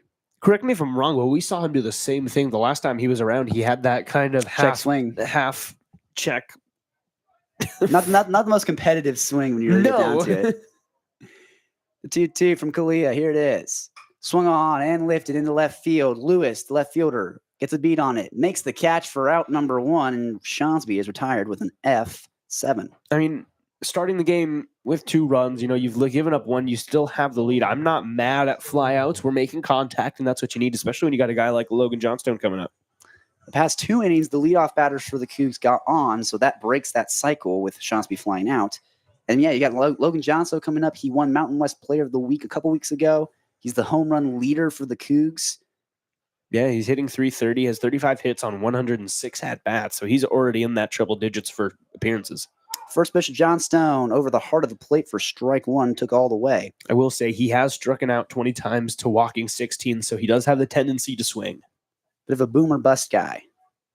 Here's the Booms 0-1. more often, though. Exactly. He doesn't bust very much. Slider misses outside for ball 1, evens it up. 1 ball, 1 strike, 1 out, 1 run for the Dons. They also only have 1 hit. I'm sensing a pattern. Here's the 1-1. Swung on, back up the middle, off the heels of the Kalia, the pitcher. It's out to the right. He tries to pick it up, but he bobbles it, falls to a knee, and it's a single for Logan Johnson. We'll see what they mark that, if it's an error or a hit. That will be marked a hit, I believe, because that ball, it ricocheted off of his. It looked like it ricocheted off his ankle. I'm surprised that he didn't have more of a reaction, as it looked like it hurt. It looks like his coach is going to come in and check on it. It hit up high, the side of his shin tendon area. Didn't seem like he was too hurt. That's one of those ones. They'll have him throw a couple warm-up pitches just to make sure he's nothing's tight, nothing's broken. But that's one of those ones where you're a pitcher, that gets your heart going a little bit. Yeah, no, right 100%. Back up the middle Comes right back out. He did have multiple opportunities to make that throw over to first base. He just slides down, and I don't know if he tripped or if he slid or. It's going to bring up the 5-hole hitter Jonah Scholl, getting the start in left field today. He replaced Rico Longo, who moved into second. He's got a runner on first with 1 out and a 1-run lead. Johnstone's going to get his lead at first. Kalia checks in on him, comes set, lifts and fires. Inside, almost clips Jonah Scholl for ball 1. Almost hit off his left arm. First time around today, Scholl was able to get a double going. So he is 1 for 1. The 1-0 count now. Kalia comes set. Pickoff attempt over to first base, trying to catch Johnstone, not in time. We've seen quite a few pickoff attempts here so far from the Dons pitchers. Yeah, no, they're especially when Griffin Myers was over there at first base last inning, they were really liking throwing over to him. Base running threat. Kalia delivers the 1-0. Breaking ball over the heart of the plate for strike 1, taken all the way by Jonah Scholl. That was a bit of an interesting pitch. Came in about 82 miles per hour, had a little bit of break, probably a cutter, you'd probably think. Yeah. Jonah Scholl with the runner on first has an opportunity to knock him around. A good, well-hit ball to the gap would do it. Pickoff attempt. They're not going to be able to catch Johnstone. Okay, now, why don't more teams try the hidden ball trick?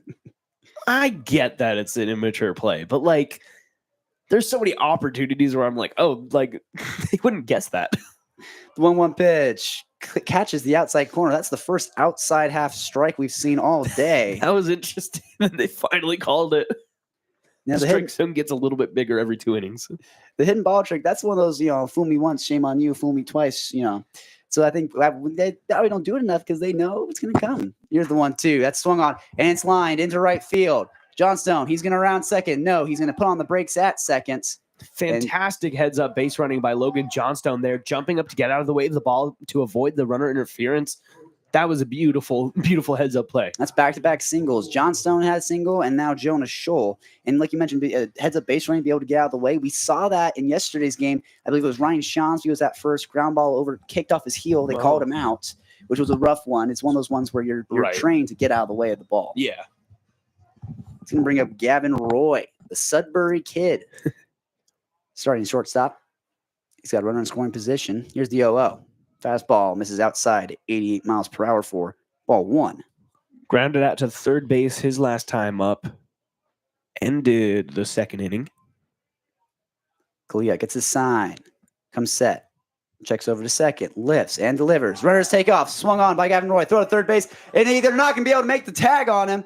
The throw to third base beats Johnstone by a mile, but it kicked out of the glove of Walsh, and Logan Johnson will be safe, and Jonah Scholl will be safe. Burke had a beautiful pop-up on that, got it down in time. It was just the Don's third baseman couldn't get it done.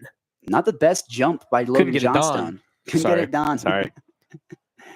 It's going to be a I'll one. retract that. So Gavin Roy swung at that pitch, so it makes it 1-1 with 1 out. And here's the pitch from Kalia.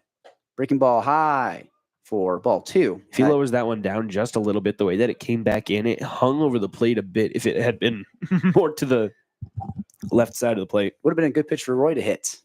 He's got 2 runners in scoring position, second and third. Here's the 2-1.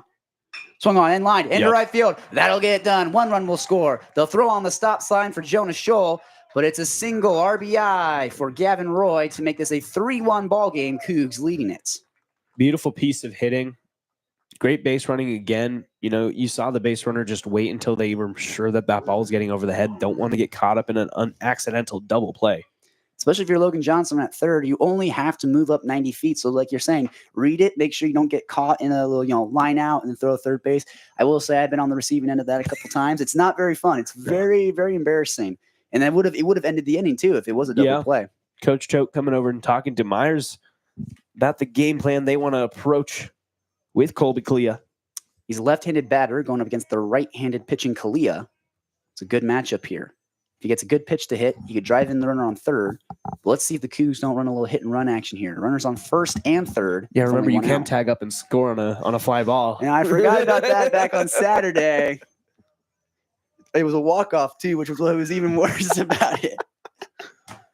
Kalia's going to check over to first, come set, and get ready for the 0-0. Here it is. Fastball misses high and outside for ball 1. For me, it was the way that that Hartman reacted, because he reacted like he had hit a no doubt about it bomb out of there. So if you watch the replay from the highlights, you can see me jump up and start jumping because I was sitting behind home plate. Here's the 1-0 from Kalia. No, he's going to pick off the first base. Not going to be able to catch Gavin Roy. One of these throws is going to get past the first baseman. The Cougs are going to score. And Gavin Roy's got some serious speed at first, so I wouldn't be surprised if they have him run a little, maybe delayed steal, straight steal, hit and run. Kalia checks over. 1-0 count for Griffin Myers. Lifts, fires. Lower outside half, gets it for strike 2. Yeah, strike 1, pardon me. He brought that one back up. It looked like it was going to be called a little bit low, but good job by Burke bringing that ball back up. That's why you got to appreciate the frame jobs. I was just about to say there's nothing like a good frame job. I think catchers are some of the most talented.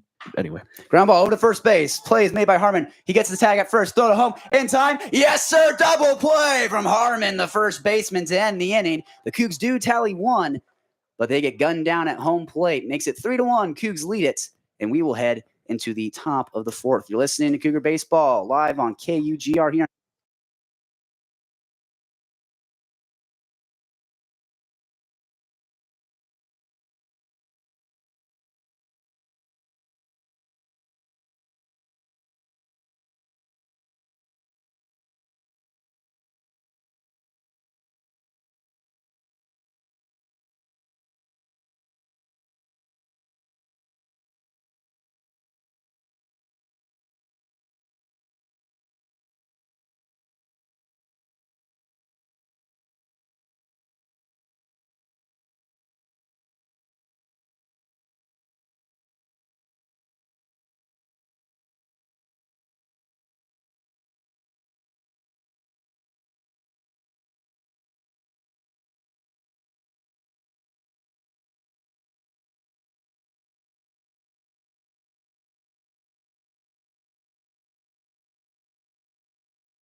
So the Cougs are able to scrape 1 run across in the bottom of the 3rd, making it a 3-1 ball game. They lead it against the Dons. We're moving into the top of the 4th. Ingmar Hutzesen, the righty, still on the mound and still trying to chip away at his double-digit ERA. It's going to bring up the 3-hole hitter TJ Rogers, who struck out back in the 1st, to lead it off here on the top of the 4th. Hutzesen from the stretch with no runners on. Here's the pitch. Fastball, lower half, gets it for strike 1. Swing and a miss by TJ Rogers, I should say. Miles Chandler really only had 2 at-bats of bad pitching. I'm kind of shocked they pulled him, but at the same time, if history repeats itself, that could have gotten bad. Second pitch misses, low and outside. Thine couldn't hold on to it. Evens up the count at 1 ball, 1 strike with no outs and a 3-1 Cougar lead. I guess it was more of a preventative measure than he was playing bad. Boots is in, lifts and delivers. Break slider, swung on and grounded to the third baseman Northrup, who throws to first base. Long throw gets it for the 5-3 putout. And the Cougs get an out here in the top of the fourth. I love cross diamond throws. There's just something so satisfying. I don't know if it's being a Giants fan, always having had a stud at third base, whether that was Pablo Sandoval, whether that was Brandon Belt, Darren Ruff at one time. We just constantly. Now we have Matt Chapman. Yeah. I love third base play. It's going to bring up Harmon, the starting first baseman. First pitch from Hoots is in high and tight for ball 1. He gets ahead here, 1-0. Hoots is in so far. ERA down to 20. Exactly. He's chipping away at It's it. dropping as we speak. Here's the 1-0 to Harmon. Another one, high and tight, misses again for ball 2. See, I like that spot. Yeah. It might be because we're elevated. It might be a lot higher than we think it is, but that's right almost at the letters just underneath. I'm not mad at that spot and that he keeps going to it. Hoots is in. Takes a breath. Here's the 2-0. Down the heart of the plate, taken for strike 1. Harmon didn't even think about offering at it. He's got nobody on, 1 out, and down by 2. See if he can't start a little 1-out rally. Let's hope not. Here's a 2-1. Another pitch down the heart of the plate, taken again for strike 2, and it evens it up. 2 balls and 2 strikes. The Cougs are consistently finding their spots. More often than not, they've been able to find where they need to go, and they've been able to get those outs. Only given up 2 walks so far. And only 1 hit. The 2-2 to Harmon. Swung on and grounded, foul over the third base side. One of the assistant Wazoo coaches will go and play on the bare hand. Harmon just trying to survive here. 2-strike hitting. The Cougs have been really great with 2 strikes. We'll see if the Dons can't do it as well. Hoots is in. Takes a breath from the stretch. Here's the 2-2. Swing and a miss. The first strikeout for Ingmar. Hoots is in on the slider on the outside half. Gets the second out of the inning. And the Cougs looking to close the door in this top of the fourth. It's just his 8th strikeout on the season. Good to see him feeling confident with his arm. Brings up the 5-hole hitter, Jordan Lewis, starting left fielder. He grounded out to the shortstop last at bat, so he's 0 for 1. Here's the 0-0 from Hootsisen. Fastball outside half, gets it for strike 1. Makes it an 0-1 count with 2 outs and a 3-1 Cougar lead. Hootsisen gets his sign, comes set. Going from the stretch even though there are no runners on. Here's the 0-1. Another slider. This one misses outside for ball 1 and evens it up. 1 ball, 1 strike. Just barely. I love the movement on that pitch. If you can get control over it, get it in the zone, easy. A lot of good break on it.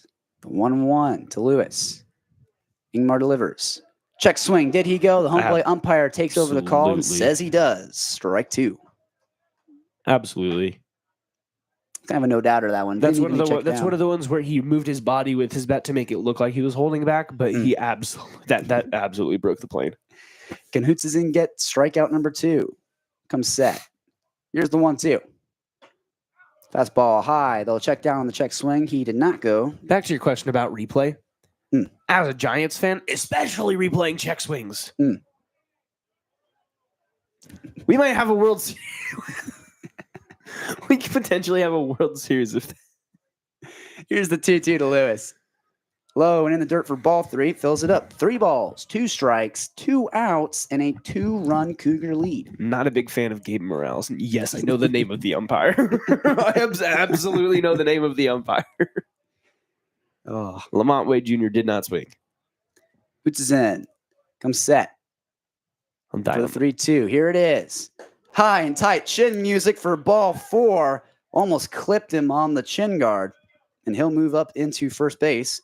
It's the first walk given up by Hootsisen. Lewis is also a guy whose stance, he crouches down. So it's like crowds the plate a little bit. A little bit. He crouches. He kind of leans in a little bit.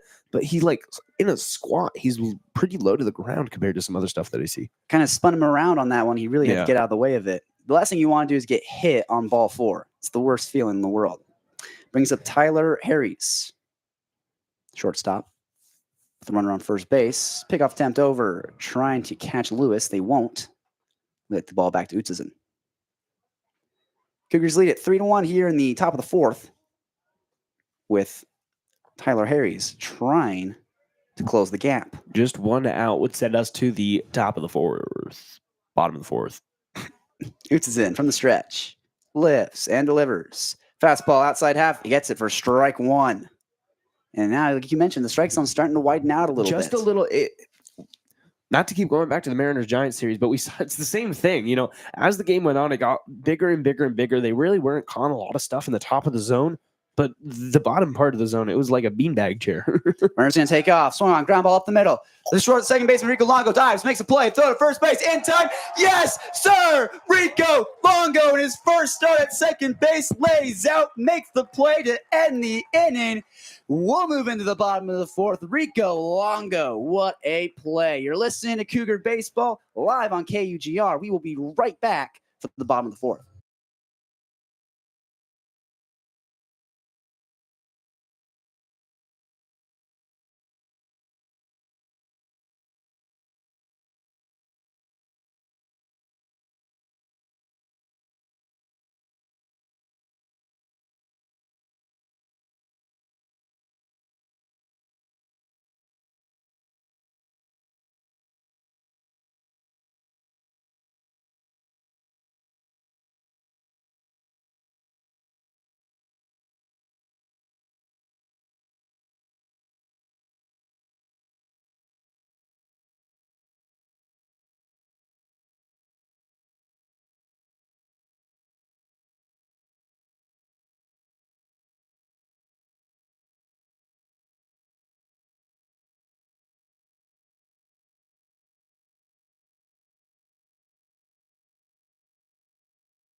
So Rico Longo in his first start at second base this year lays out on a ball up the middle, set his feet through to first in time to record the out. And now the Cougs are going to have an opportunity to extend their lead. It's going to be Noah Thine, starting catcher, leading off here in the bottom of the fourth. Cougs already with 8 hits on the day. Here's the pitch. Swung on and lifted into center field.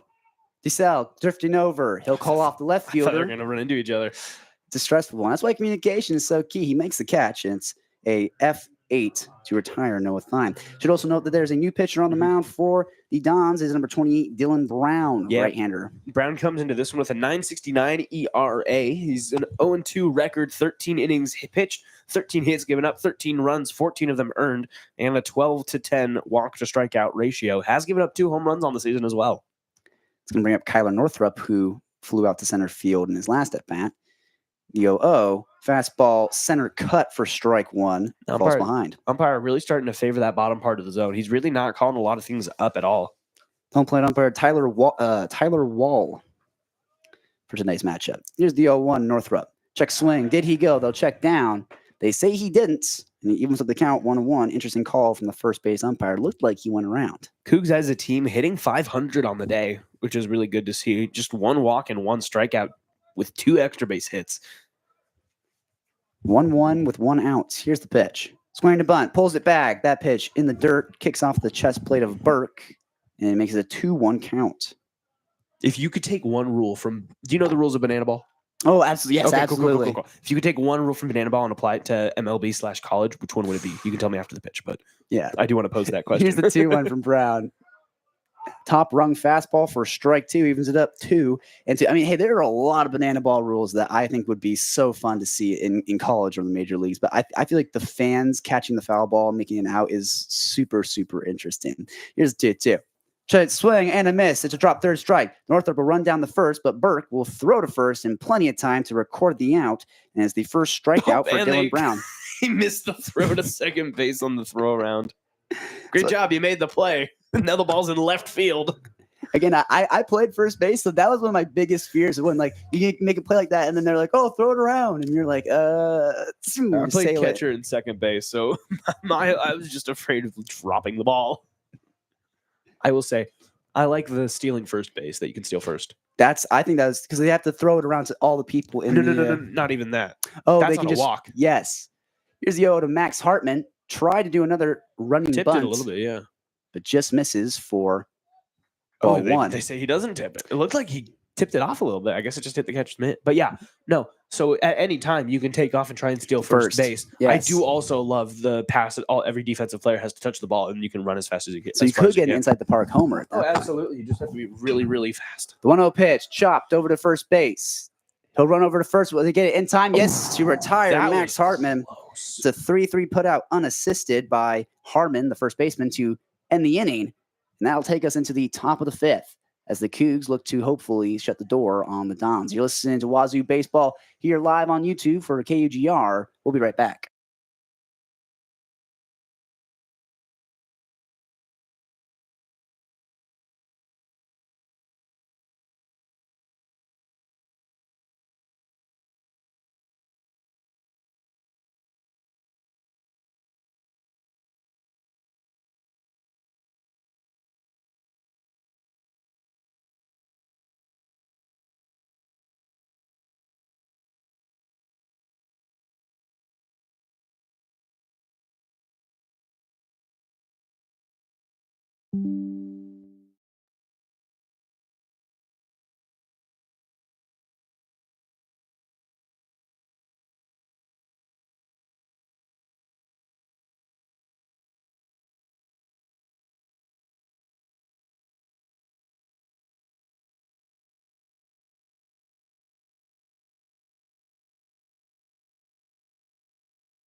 One.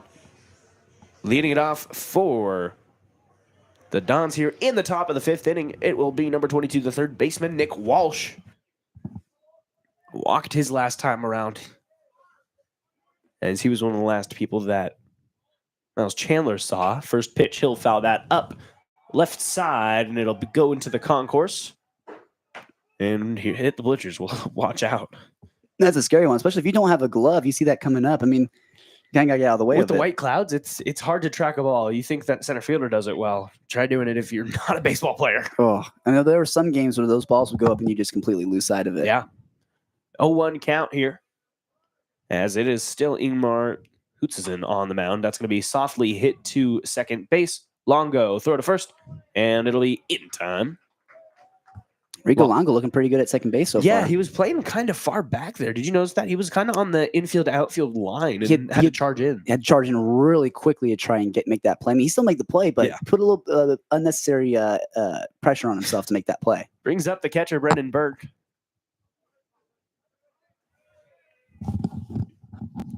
Be the second of the inning. And that's going to be a called strike. Another good breaking ball. I mean, 78 miles per hour, kind of a bit of a cross between a slider and a curve, just kind of drops it in there.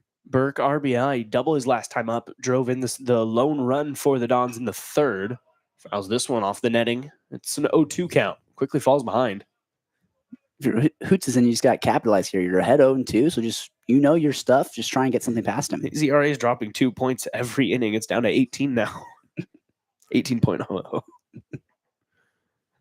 0-2 count. That's going to be a little bit low and outside or inside for ball number 1, a 1-2 count. And we're talking about it now, but maybe by the end of the season, his ERA will be an even 2 or something like that. Should only take a couple of games. It's dropped from like 36 to 18 now. It's already dropped in half almost. Swatted down the first base line. Careening foul as he'll keep this one alive. Stays 1-2. Got handcuffed by that one. Kind of in on him a little late on that pitch, too. There was a fastball from Hoots is in. He just tried to battle it off. Coming back set is Burke. Hoots is in. Delivery. It's going to be a swing and a miss. Flailed out. Foul tip into the glove of the catcher, Noah Thien. Thine. I told myself it wasn't Thine. I was like, no, that's what I think it is. Got I was right. 1 in 3 chance. There's the 3 I was pronunciations. right that time, too, in my head. But anyway, the second out by strikeout for Hoots is in. His second strikeout of the night, yeah. Yeah. I was saying the second out of the inning. That, too, though. Works both ways. There we go. Lineup will flip over. No, it'll be Tyvon Moore stepping in. Number 9 hitter will watch ball number 1. 2 outs. Hughes is in looking to get out. Hopefully we'll be looking to face Cody Watanabe next inning instead of this one. Delivery from Hoots is in. Swatted up and back. Fouled off into the parking lot. Watch out. Hope you had insurance. And when the lineup card flips over, it'll be the second time now that the Dons will have seen Hoots is in. So, I mean, maybe they start to figure some stuff out. Maybe actually start to piece them up a bit. Next pitch. Swing and a miss for strike number 2. So far, that slider has just been absolutely nasty from Ingmar Hoots, and the Dons just can't keep up to it. They're way out in front of it like that. He kind of flailed at it. He was out on his front foot. So, I mean, he's able to speed him up a little bit with that fastball and then go to that. It's about 80 miles an hour for that slider. It's just slow They've enough. definitely been way ahead of it. Yeah, they just can't quite connect on it. It's right in the sweet spot in the velocity-wise. Moore, a Phoenix, Arizona native. 1-2 count, 2 outs. Looking at in the inning. And that's going to catch him looking. Strike number 3 for Ingmar Hoots is in. Sits down. Tyvon Moore. We're going to the bottom of the 5th inning. Cougs 3, Dons 1.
It'll still be Dylan Brown on the mound for the Dons here in the bottom of the 5th inning as Rico Longo will lead things off for the Cougs. Was playing some great defense over there at second base. We'll see if he can convert to the bats. He already has a double and scored today.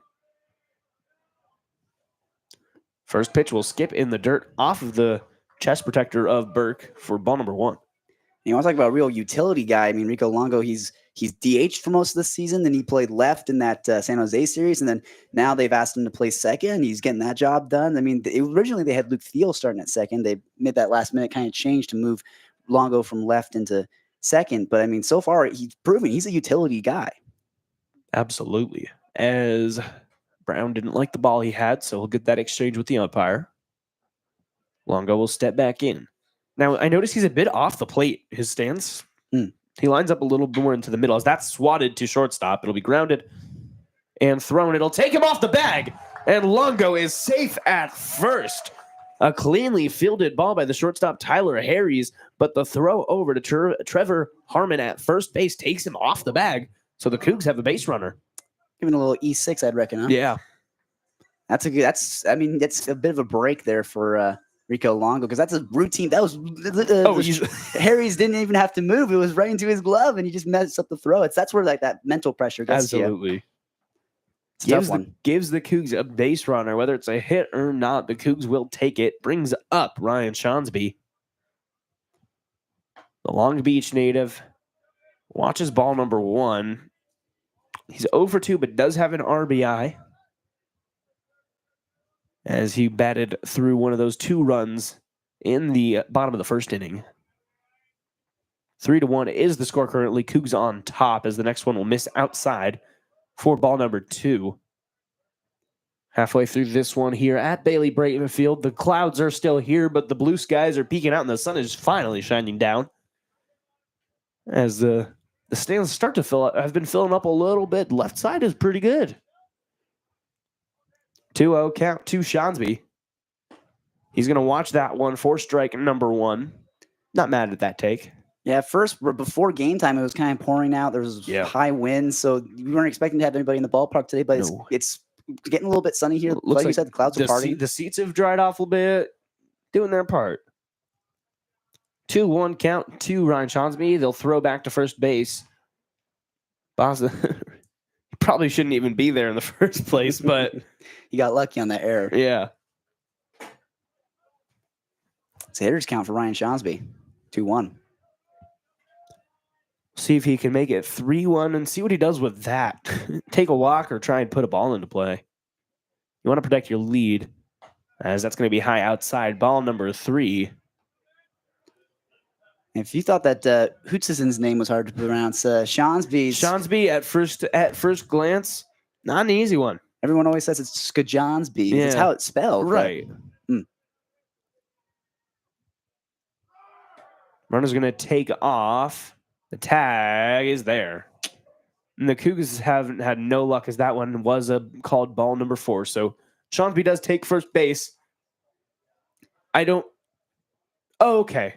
It wasn't a steal. Because he moves him into... Cool. Well, you see, he did steal. Yes. It just also was a walk, so he didn't get out. It's a smart play because, I mean, you have a 3-1 count, so it's almost like how you'd run on 3-2, 2 outs, you know? So for the rationale from Rico Longo is if he walks, he's safe at second. Yeah. If he gets a hit or he swings right on that 3-1 count, he would be out. He would, maybe it's like a hit and run type situation. Right. I like the rationale. I questioned it at first. I was like, why are we taking off? Lays down the bunt. Johnstone, he'll be safe at first base.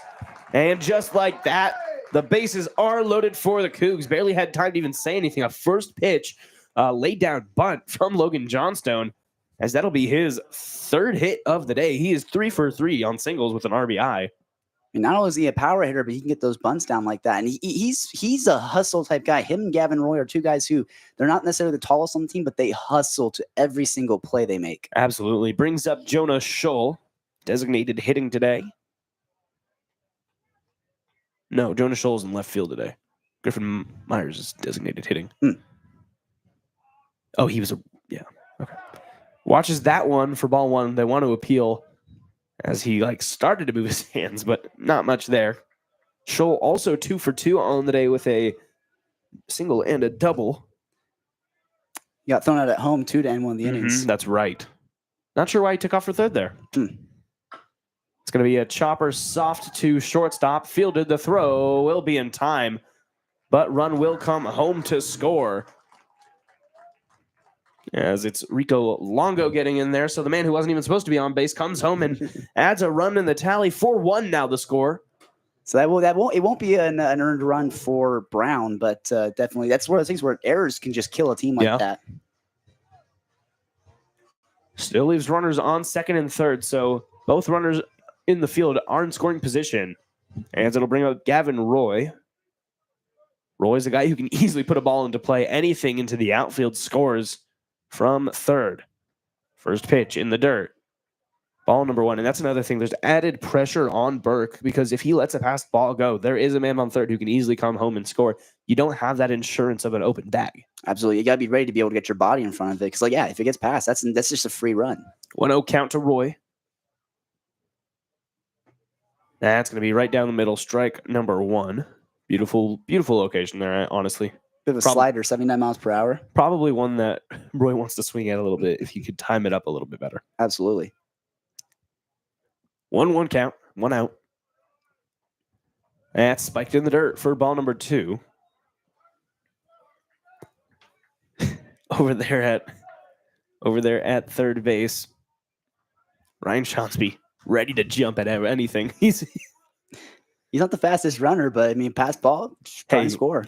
I could probably score from third on a pass ball, and that's saying something. That one outside high.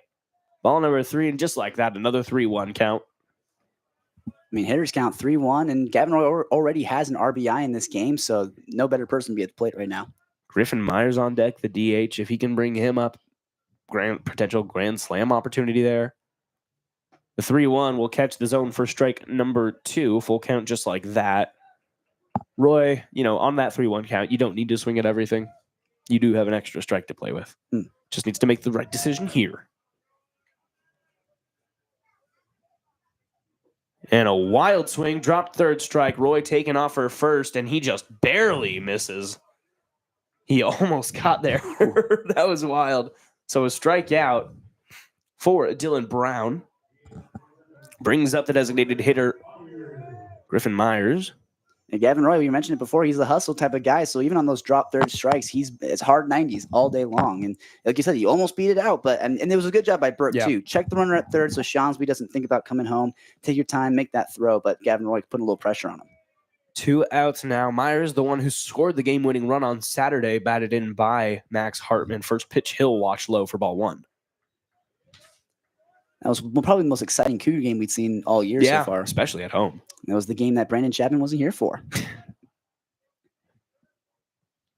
Yeah, I called him that day, straight to voicemail. That one's going to be low outside for ball 2. Probably fishing or something. Yeah. You think Chappie's a fisherman? That's an interesting question. I don't know. See, is he a hunter or is he a fisherman? He has the truck for it. I'd say he's a fisherman. I wonder. Surprised he's not sitting down there with that earbud in. 2-0 count. A swing, foul tipped for strike number 1. Man, if only we had like a magical computer in our pocket that we could communicate with people with and just ask them. And Griffin Myers, he's just fighting for that starting spot, and he's had a pretty good series so far. He's having a solid season so far. Hitting 278. He's just under that 300 line, as that's going to be ball number 3. He's got a hitter's count, 2 runners on, 2 outs, nothing to lose here. Now, I do know Evan Ellis, the news manager of KQQQ, my boss is over there. He does fish a lot because every time that I need to call a game, he's always saying how he's going to be out of service fishing. That's going to be fouled back. It brings the count full for the second at bat in a row. So the Cougs really working that pitch count for Dylan Brown. He's currently sitting at 24. Quality at bats. 2-strike approach here. Griffin Myers just try and win something. Man on third looking to come home. 2-out rally. There's a man on second as well. Fouled back it into the parking lot behind us. Keeps the at-bat alive. It's that on 2 strikes, the Cougs are really productive. And even if it's just driving up the pitch count or even just trying to do your job, so far, Griffin Myers doing a pretty good job fouling off a couple pitches with 2 strikes. As a team, the Cougs are hitting 400 with runners with 2 outs, and they're hitting 333 with runners in scoring position. And that's going to be called ball number 4. A walk will load the bases once again. And it'll bring up You want to say it this time? I don't want to say it wrong. You got a 1 in 3 chance of getting it right. Right. Noah Thine. Noah Thine. I always want to say Fiend, and then when I do think Thine, I'm like, no, that's wrong. Exactly. Well, it looks like it would be Thine. It does. But Fiend. It's Anyway.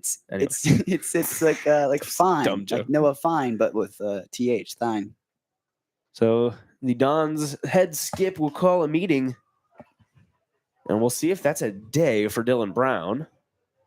Looks like they're just kicking dirt around up there, trying to talk over the situation. Now, if you're the Dons head coach, what are you telling your team with 3 men on but 2 outs? Well, I mean, hey, 2 outs, force play at any bag at home, first, second, third. Just try and get a ground ball. Use your infield. I mean, granted, they do have that one error, but other than that, they've been playing pretty clean defense. And so I would say you're telling your pitcher, you're telling your defense, like, hey, get a ground ball, make a play, don't overthink it. I think you've seen a lot of that pressure on the Dons mentally. Like they've made a couple mental mistakes. But I mean, also granted, you got Noah Thine up, he's over 2, Right. Not the best batting average on the team. He'll probably be the starting catcher next year when he's a senior, but right now he's not necessarily having the greatest year. So this is the perfect guy to have if you want to get out of this inning. I do wonder if we'll see Will Cresswell today. I know last season, Coach Choate really liked playing, and he had Jacob Morrow and Will Cresswell honestly splitting starts. First pitch catches the zone, strike 1. 92 miles an hour out of the hand from Brown. Yeah, Thine struck out and he flew out to center, so he's 0 for 2. Yeah. He's got men on second and third. He's going to check swing that one. And no strike will be called. It'll be ball number 1.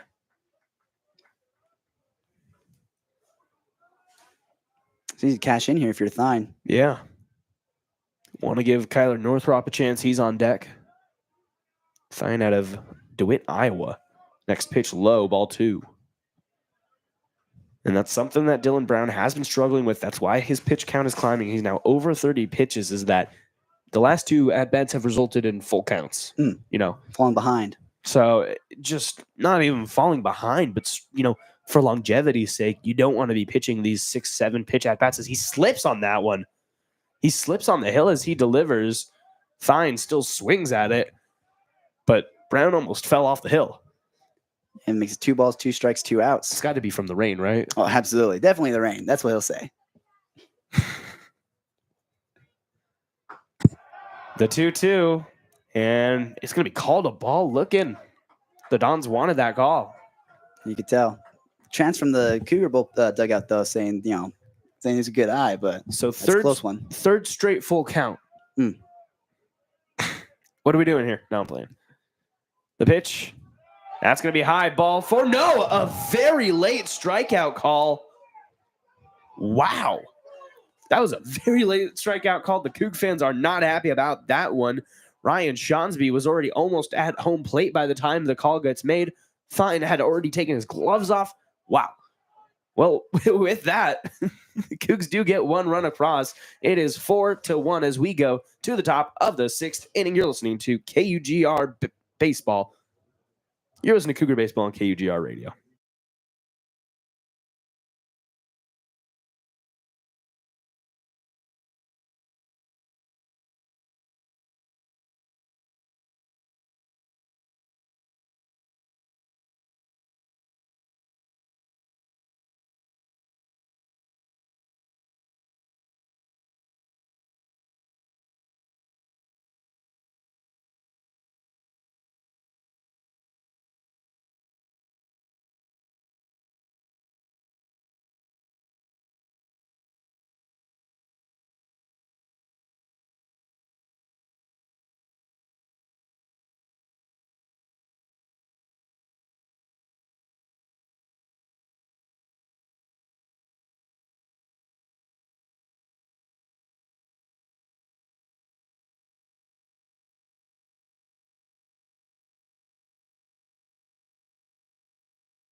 Leading off for the Dons here in the top of the 6th inning, it'll be Cody Watanabe, the leadoff hitter, a Hawaii native. First pitch in is going to be called ball one. It is still Ingmar Hutzenson on the mound for the Cougs. As it's fallen again from 18 to now 16-8-7. See, you just need experience. It's XP farming. That one's going to catch the outer third of the plate for strike number one. A 1-1 count now. Cougs were able to get a run across last inning. 4-1 is the score. Watanabe will watch ball number two. Yeah, you see if Hutzenson gets a long start or long outing today, you could definitely see him start to really drop that ERA. Watanabe 0 for 1 on the day. Struck out looking his first time up. Drew a walk in the third. Got stranded at first as Hutzenson will nail him in the foot and give him a free base. That's a rough one there. Hutzenson has only given up one walk so far, and then that's basically his second free 90 he's given up. Yeah, must have just slipped out of his hands a little bit. Didn't look any intentional or anything like that. Just a little bit of an awkward release there. Yeah, I always love it when baseball players in the MLB when they get they'll get upset about getting hit, and the pitcher's trying to tell them like it was a curveball, it was a slider. Yeah. If I wanted to hit you, I would have thrown the fastball. I mean, there's that famous one. I don't remember who the player is. He threw behind his head, and then there's a whole thing of him going like that. No, he's saying, think about it. Why would I throw at you? The first pitch to DeSalle is going to be fouled off for strike number one. Who was that? Oh my gosh. I'm not sure. The one I always remember is Bryce Harper. Gets drilled, goes and charges the mound. Yeah, Hunter Strickland. Yes, but I also love how he had such a horrible relationship with Angel Hernandez. He got tossed so many times by him. 0-1 count. Here's DeSalle. He's going to throw back to first base. A really quick move. That's something that I think he's been working on, because if he can get that down, a nasty clean pickoff move is a pitcher's best friend, and especially, Watanabe's not the tallest guy. No. 0-1 count. It's going to be low in the zone, bounces out of the glove of Fine. I'm getting it. He's getting it. We're getting there. That pickoff attempt by Hutzenson is such a snap movement. I mean, just thinking about making that kind of move, I pulled a muscle. I'd be scared of overthrowing, dude. I would not be throwing accurate throws. Just sail into the dugout. 1-1 count. Runner's going to take off. It's going to be flied out right field. It'll be going foul. Drops into the bullpen of the Dons. So Watanabe retreats back to first base. And Hutzenson finally ahead in this one, 1-2.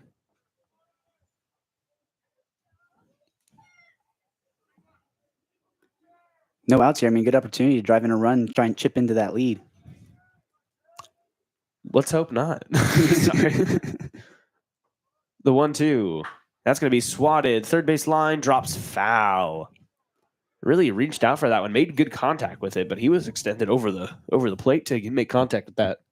Kind of looked like Ichiro Suzuki. He'd swing at those kind of pitches that aren't necessarily in the zone. No, it's the Rollins Icon. It definitely sounds like wood, but it's a two-piece bat. Okay. I go, wow. Okay. Huh. They definitely have that wood sound to them. It sounded like wood. It looks like wood. Different player who has the same bat. Sorry, I should mention. Throw down to first base. Oh, barely. Shansby barely misses the tag. He had a good backspin tag. It'll bring it to a 2-2 count. That's where being a lefty first baseman really helps, because in that throw, he can kind of just turn in where his glove's in the right spot to get that tag down, but he's right-handed. Great heads up by Fine there. Throw back to first. And they're just picking on Watanabe at first base. They're not giving him a blink of a room. I mean, he's a second baseman. He's obviously really quick, so you don't want, and there's no outs too, so they could definitely send him here. He does have a 3-step lead, but it not very far. That's going to be hit left center gap, and it's going to drop for base hit. Gets past Scholl. Runner will take off. Watanabe makes his way to third base. The cutoff man, Roy can't take a hold of it, and that's going to be a double. That was a bit of some ugly defensive play for the Cougs. I mean, Scholl came in to try, and I was thinking maybe he might be able to run, lay out, make a catch, but instead it gets past him, and then he was going to let it drop, and then it just bounced under his glove, it looked like. And Hartman has to back it up, and then they get the throw in, and then the cutoff bobbled the ball a little bit. But I mean, at the end of the day, it doesn't matter as much. The runners they're going to get the second, they're going to get the third. So puts men in scoring position and brings the tying run to the plate. It's TJ Rogers. Still no outs yet, as the first pitch will find the zone for strike number 1. Yeah, I mean, a little home run shot here over the left field wall could tie it up.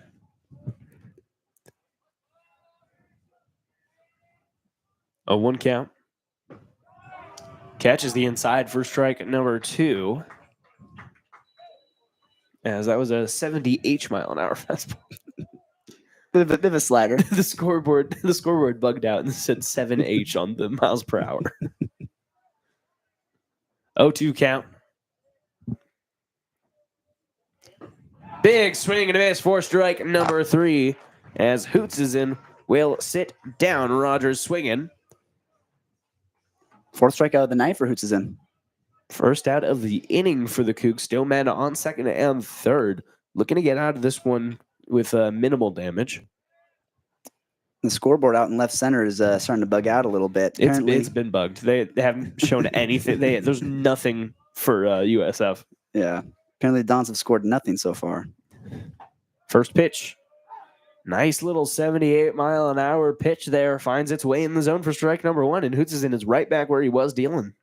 He's just bending that slider in on these righties. Starts at like their elbow and just hits over the heart of the plate. He just needed that strikeout. Now he's feeling himself, I feel like. 0-1 count. That's going to be chopper to Roy. Fielded. Throw over to first base is in time. 1 run does come home to score. As it'll be Watanabe making it a 4-2 game. But good decision there from Gavin Roy, just going for the base runner, forced out at first base, makes it 2 outs. Jordan Lewis will step up for the Dons. Yeah, Trevor Harmon, who just had that RBI there, he's over 3, but he has driven in a run now. So it's only a 2-run ball game. Good opportunity for the Dons to maybe crack it open a bit. First pitch to Lewis. It's going to be miss outside. Fine, really trying to get that frame call, but does not get it to go. 1-0 count.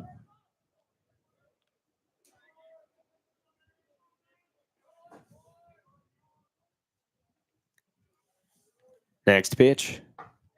It's going to be a check swing appeal down to first base. They'll say he did not go. 2-0 count now, and looked like a pretty convincing swing to me, but must not have broken the plane. I think sometimes with the first and third base umpires just really aren't paying attention. Oh, they, yeah, they just see them pointing down to them to appeal, and they're just like, flip no. a coin. Yeah. Which one are we going with this time? Oh, you called the safe last time? No, I'll call out this time. Fly up and fouled back. 2-1 count now. Who pulled straws on who's calling swing and no swing today? The dude at second base just doesn't know what's going on. He actually saw the play. 2-1 count. Here's the next pitch. That's going to find the low corner of the zone. They finally are starting to call that. Which is a good paint job. Hoots is in. I mean, get the outside corner. We mentioned it. The strike zone's starting to widen up a little bit. That call would have been a ball earlier in the game, but now it's a strike. Brings it to a 2-2 count. Hoots is in looking to get out of this inning with just 1 run. And that's going to get him. Looking bottom right corner. Hoots is in. Gets the Cougs out of a jam. 1 run does come around to score for the Dons. 2-4 is your score as we go to the bottom of the 6th inning. It's Northrop, Hartman, and Longo due up next. You're listening to Cougar Baseball on KUGR.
New arm on the mound for the Dons. It is Wesley Harwell with a 14.54 ERA, right-hander. Hasn't had much experience, only 4 1/3 innings pitched. He is a freshman, as he'll step in and face Northrop, who will take strike number 1. A bit of a two-seam there, kind of started on the outside corner and then just kind of tailed over the heart of the plate. That's just nasty. Yeah, Northrop 0 for 2 so far today. A strikeout and a flyout. This one misses outside for ball number 1. We were talking about that Harwell up on the mound. He's got a bit of a whippy delivery. He really kind of cocks the arm back. That is how you described it. He does. It really looks like his delivery comes kind of from that shoulder bicep area.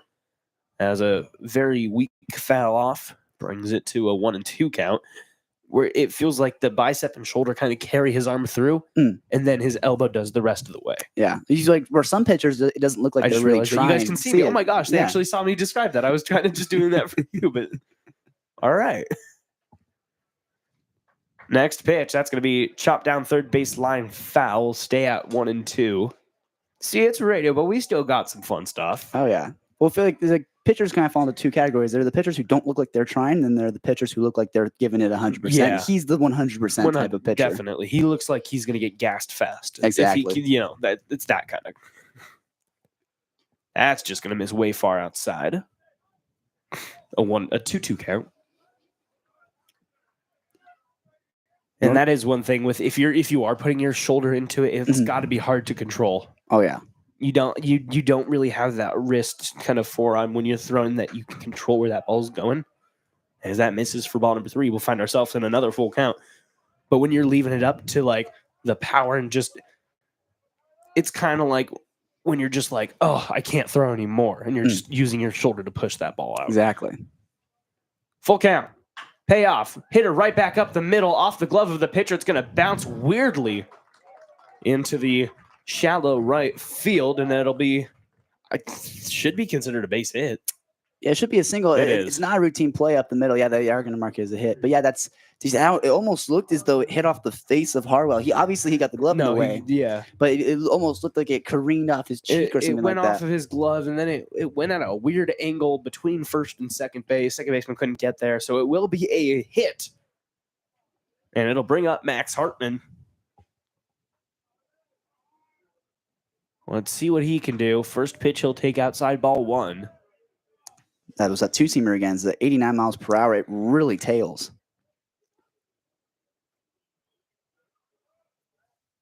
Hartman, one of the key returners for the Cougs this year. Watches that one outside for ball 2. Spent his summer over there in Wenatchee for the Apple Sox. Got to see him when the WSU Fish Sticks went over and played them. So that was a really cool moment getting to see some Cougs out there. 2-0 count for Hardy.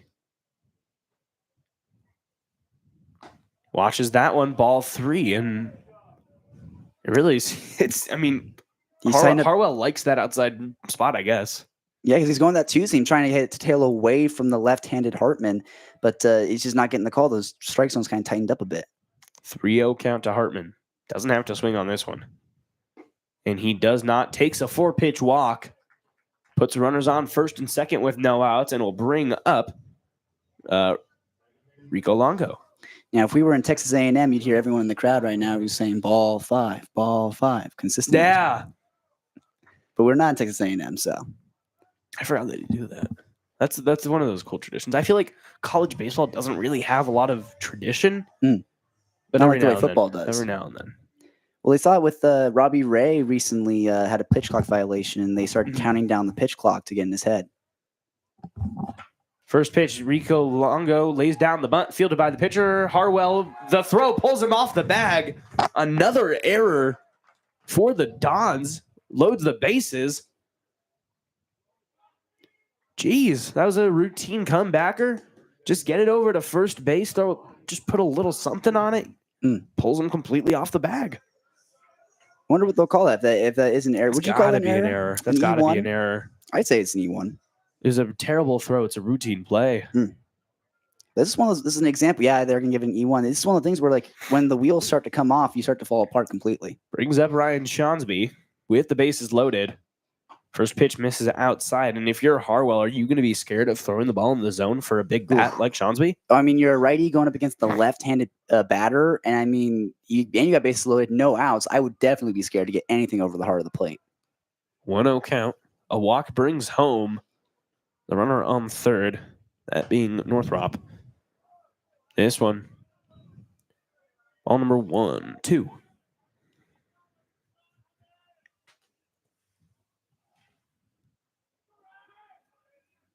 Shawnsby, a little bit more of a relaxed stance. Looks really confident up there as he'll take ball number 3. And I mean, I think the Cougar hitters are just in the head of Wesley Harwell. Absolutely. I mean, you give up a hit, you give up a walk, and you just make an error. You had an opportunity to put the game back in your hands, and you threw the ball away. So it's just a frustrating thing if you're Harwell. And that's the second comebacker pitch of the inning for him.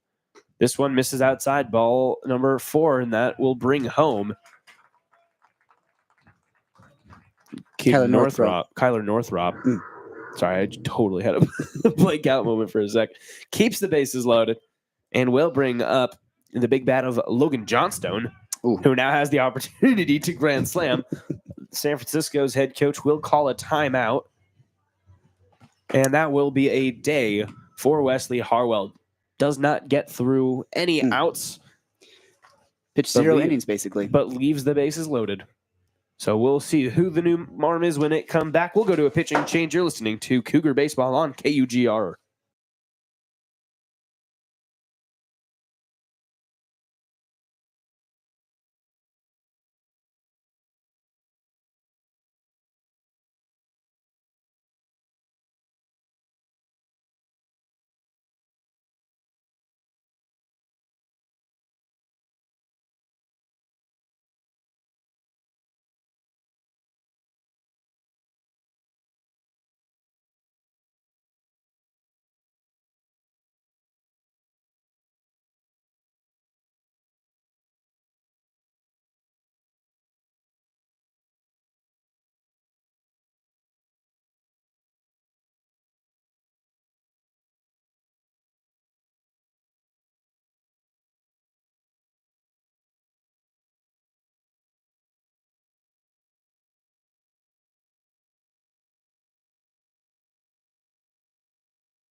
Logan Johnstone will take over as the new pitcher on the mound is number 27, Cal Amborn.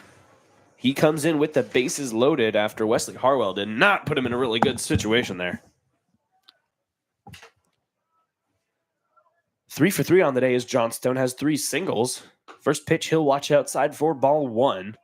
And if you are Logan Johnstone, this is the exact situation you want to come in on. Oh, absolutely. Good opportunity to pick up a grand slam. I don't think he has a grand slam yet this year, so golden opportunity. 6 homers on the season. That one's going to miss ball number 2.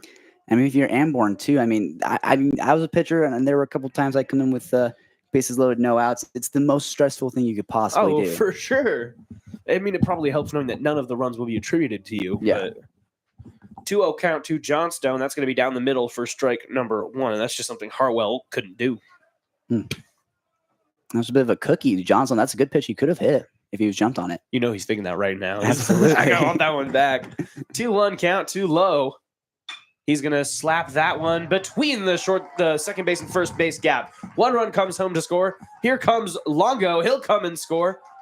Seansby in at third.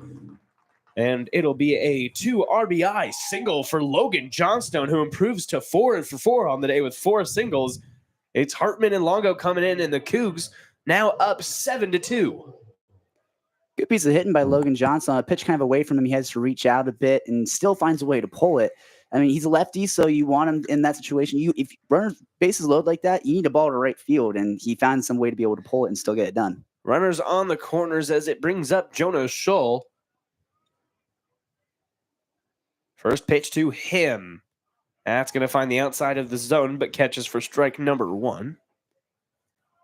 Schull 2 for 3 on the day, has a single, a double, and grounded out, but does have an RBI already. 0-1 count to him. Taking his time is Amburn. That's swatted past third base. Shortstop Slide makes the catch, or not catch, grounds the ball. Wanted to throw to first, wanted to throw to second. Both base runners were already there, so the Cougs get a base hit out of that. For Jonah Schull, puts runners on first and second, brings home Seansby from third base. Cougs now up 8-2. And in the in the blink of an eye, it was a 4-2 game. It's now 8-2. Cougs are running away with this with a 4-run bottom of the 6th. Yeah, all those RBIs were kind of soft grounders. I mean, that like just barely able to hit the holes to be able to get people in. And they do bring in a pinch runner for Schull. Cole Watterson. He's been pinch running a lot for these Cougar runners. Well, runners on first and second. Gavin Roy will step in. Shows bunt, pulls back. They're going to say that's ball number 1.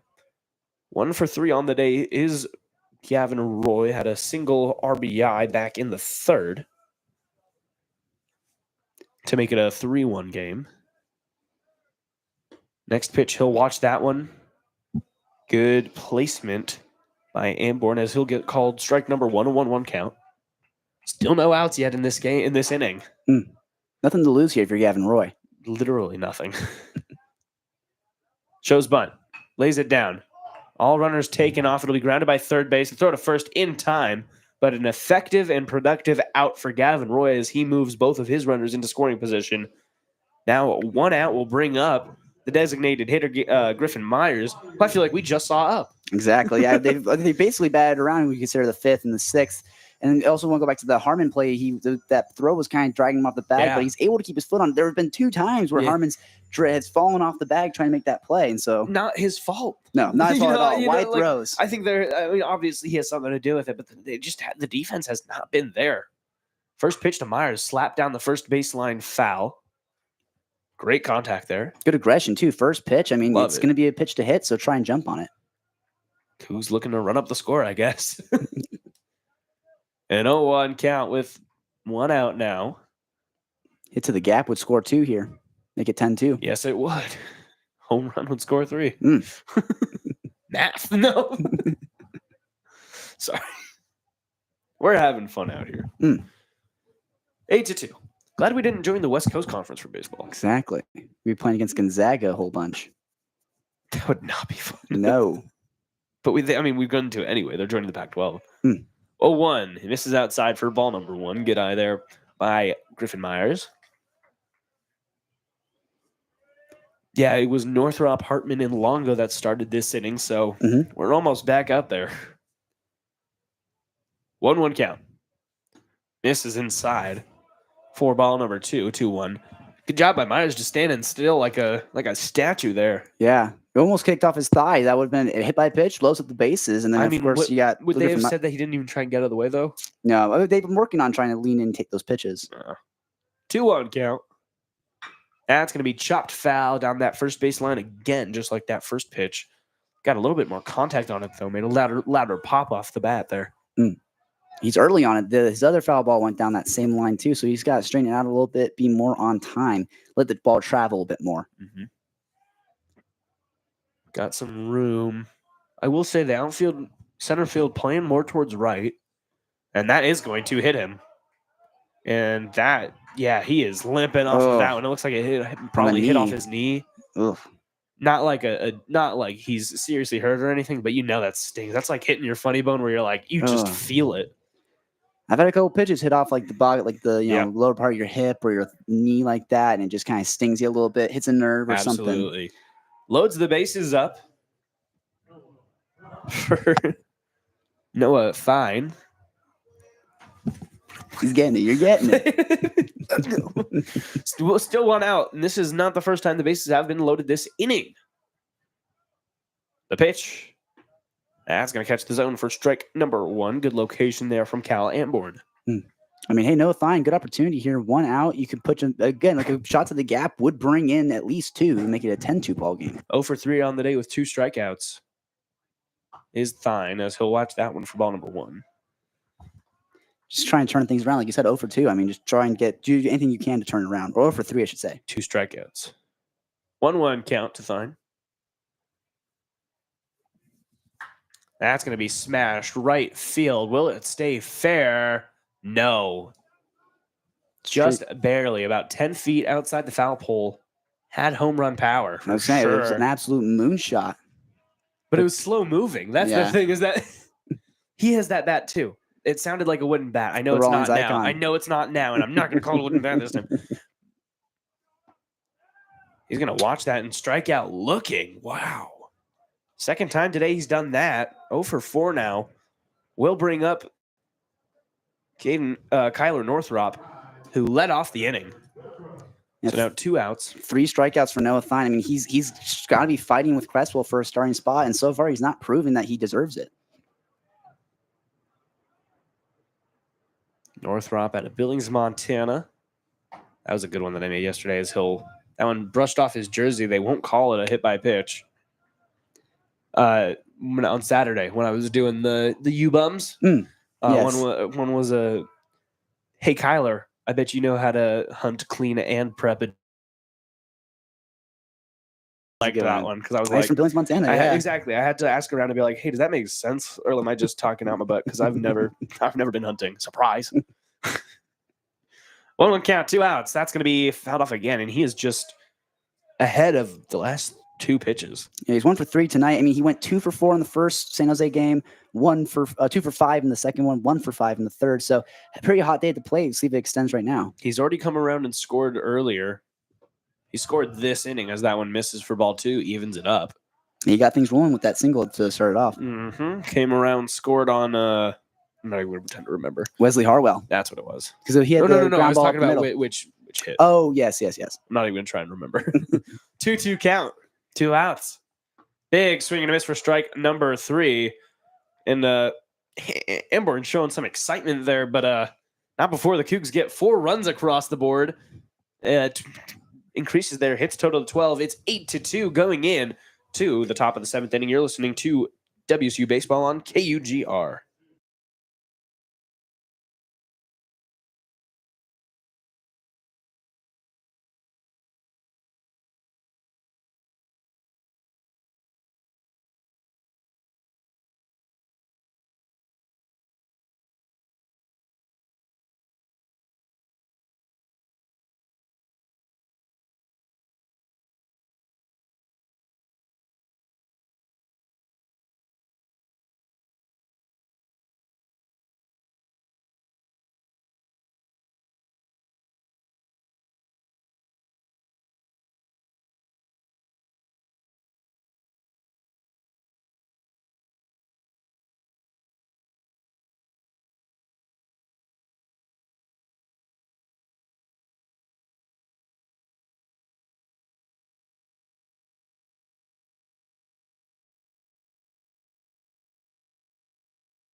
So the Cougs double their score, making it 8-2 as we move into the top of the 7th.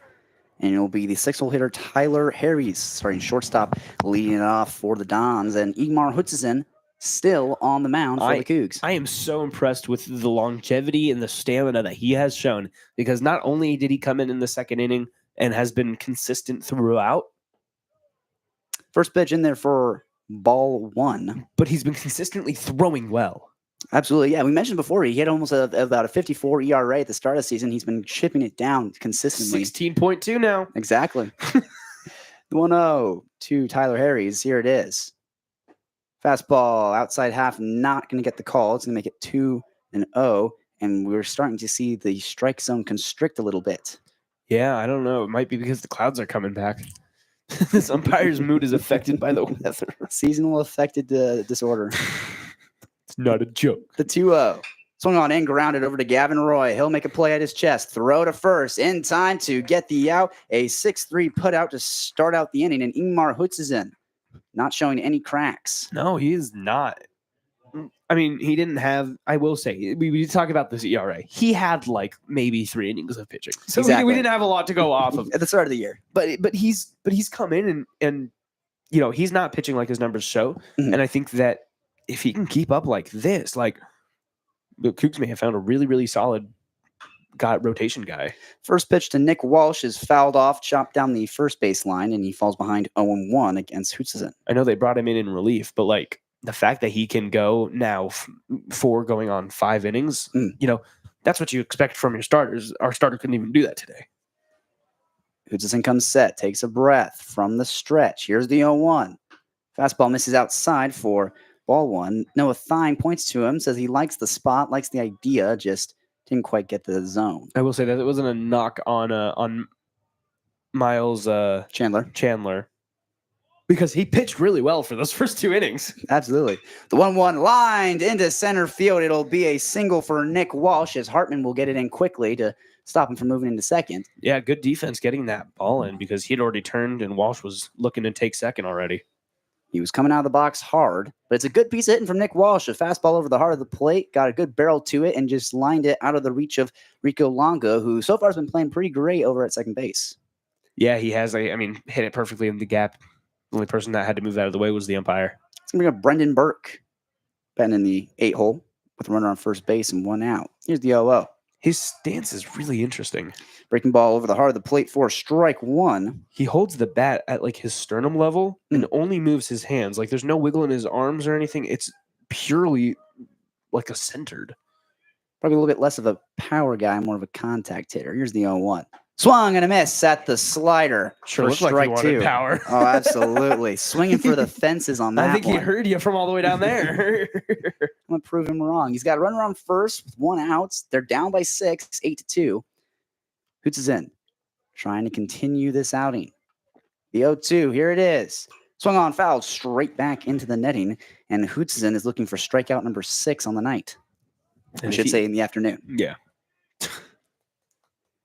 Sun is still shining out here tonight. No, it's not. The clouds are back. It was here for a little bit. The 0-2 again. Hutzisen delivers. Swung and a miss. The ball in the dirt. It gets past Noah Thine. He has to track it down. Throw to first base will never arrive. But the home plate umpire is going to make the call and say that he is out. So it is the 6th strikeout of the night for Ingmar Hutzisen. And the runner will advance from first to second. What? Interesting. I'm not familiar on the rule. Why didn't they have to throw it down? Yeah, wait. I believe because the runner was on first and it's not 2 outs. Therefore, he is automatically out. Right. If I'm remembering correctly. Yep, the base is occupied. Yeah. 9-hole hitter, Tyvon Moore with a runner on second, 2 outs. Here's the pitch from Hutzisen. Breaking ball misses outside for ball 1. Double play ball right here. No playing. Just need 1, so Moore is 0 for 2. Looking to probably make it 1 for 3. get the ball in the air, something. Here's the 1-0. Swing and a miss at a center cut fastball, 88. Evens up the count. 1 ball, 1 strike, 2 outs, and an 8-2 Cougar lead. You know, remember this name, Ingmar Hutzisen. If you can pronounce it. Here's the 1-1. Swing and a miss at the fastball outer half for strike 2. That pitch coming in at 91 miles an hour. That fastest pitch we've seen from Hutzisen all night, all afternoon. I miss the days of good MLB names. Like Coco Crisp, Prince Fielder, Dustin Pedroia is a great name. Like The 1-2. Breaking ball misses outside for ball 2. You can see the rationale there from Hootson going to the slider, trying to get him to chase. I'm feeling nostalgic. Mm. I miss the old MLB. 2 balls, 2 strikes, 2 outs, 2 runs for the Dons. Hootson checks to second. Lifts and fires the 2-2. Swing and a miss. Strikeout number 7 for Hootson to slam the door. And we will move into the bottom of the 7th. The Cougs leading by 6. Let's see if they can extend it. You're listening to Wazoo Baseball. I'm Smith Slye, joined by Mattie Tenney up in the booth. We will be right back.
So Hootson gets a pair of swinging strikeouts to close the 7th inning and prevent the Dons from scoring any runs.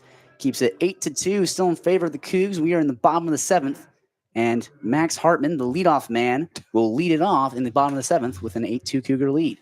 Cougs were able to make it through the entire lineup last inning on their way to 4 runs scored in the bottom half. We'll see if they can't keep that pace going against the new pitcher, Gavin Pacheco, right-hander for the Dons. Yo to Hartman, squaring the bunt, trying to do that running bunt attempt. It's the 3rd time that he's bunted.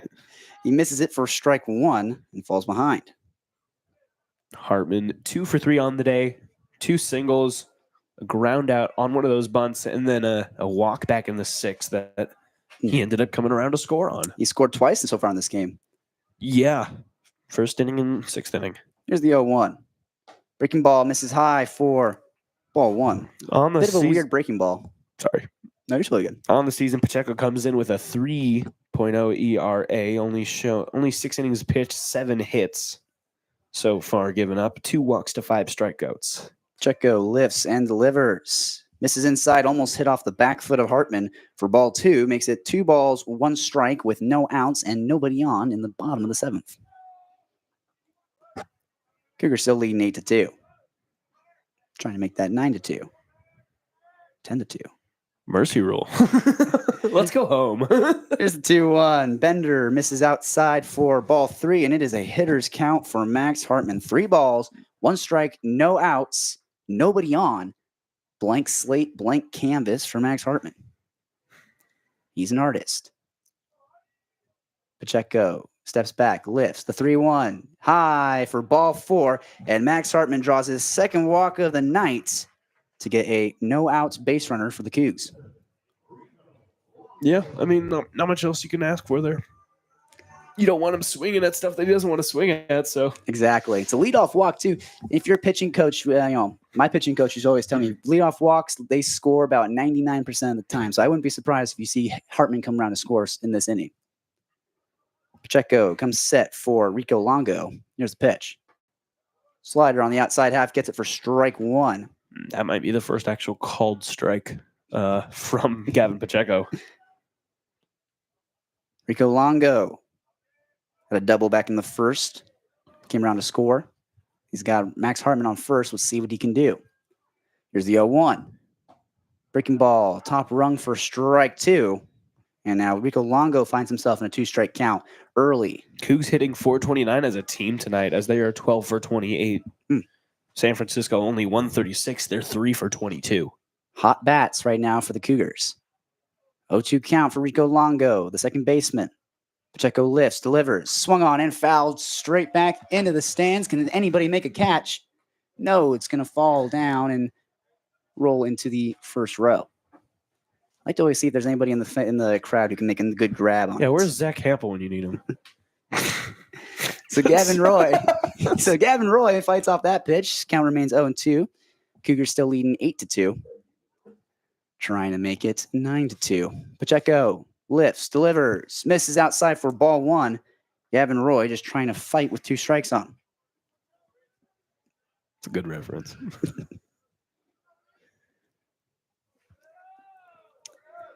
Rico Longo getting the start at second base today. How do you feel about Zach Hampel? Indifferent. Here's the 1-2. Breaking ball lifted up. Is he going to get out of play? Yes, it will. Hit off the lower concourse. Almost hits a kid. There are about 5 kids walking past that one spot at that exact time. I mean, when I say kid, I don't mean like a middle schooler. We're I talking mean like little 7, kid. 8 to 10, maybe. Oof.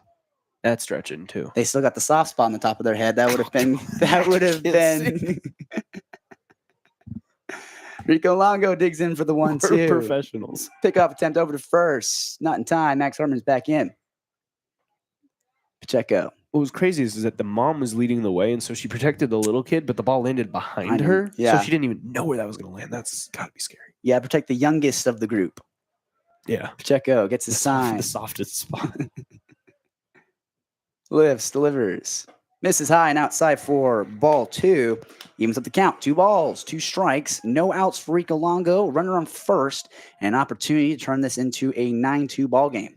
Longo just 1 for 2 on the day, but has been on base 3 times. He's reached twice on error. So he's a lucky dude. today. He's a lucky, yeah. Here's 2-2. Misses outside for ball 3, fills it up. 3 balls, 2 strikes, no outs. Still an 8-2 Cougar lead. It really does not feel like a full count. Absolutely not. It's been a long at bat for Rico Longo, though. Continuing to battle.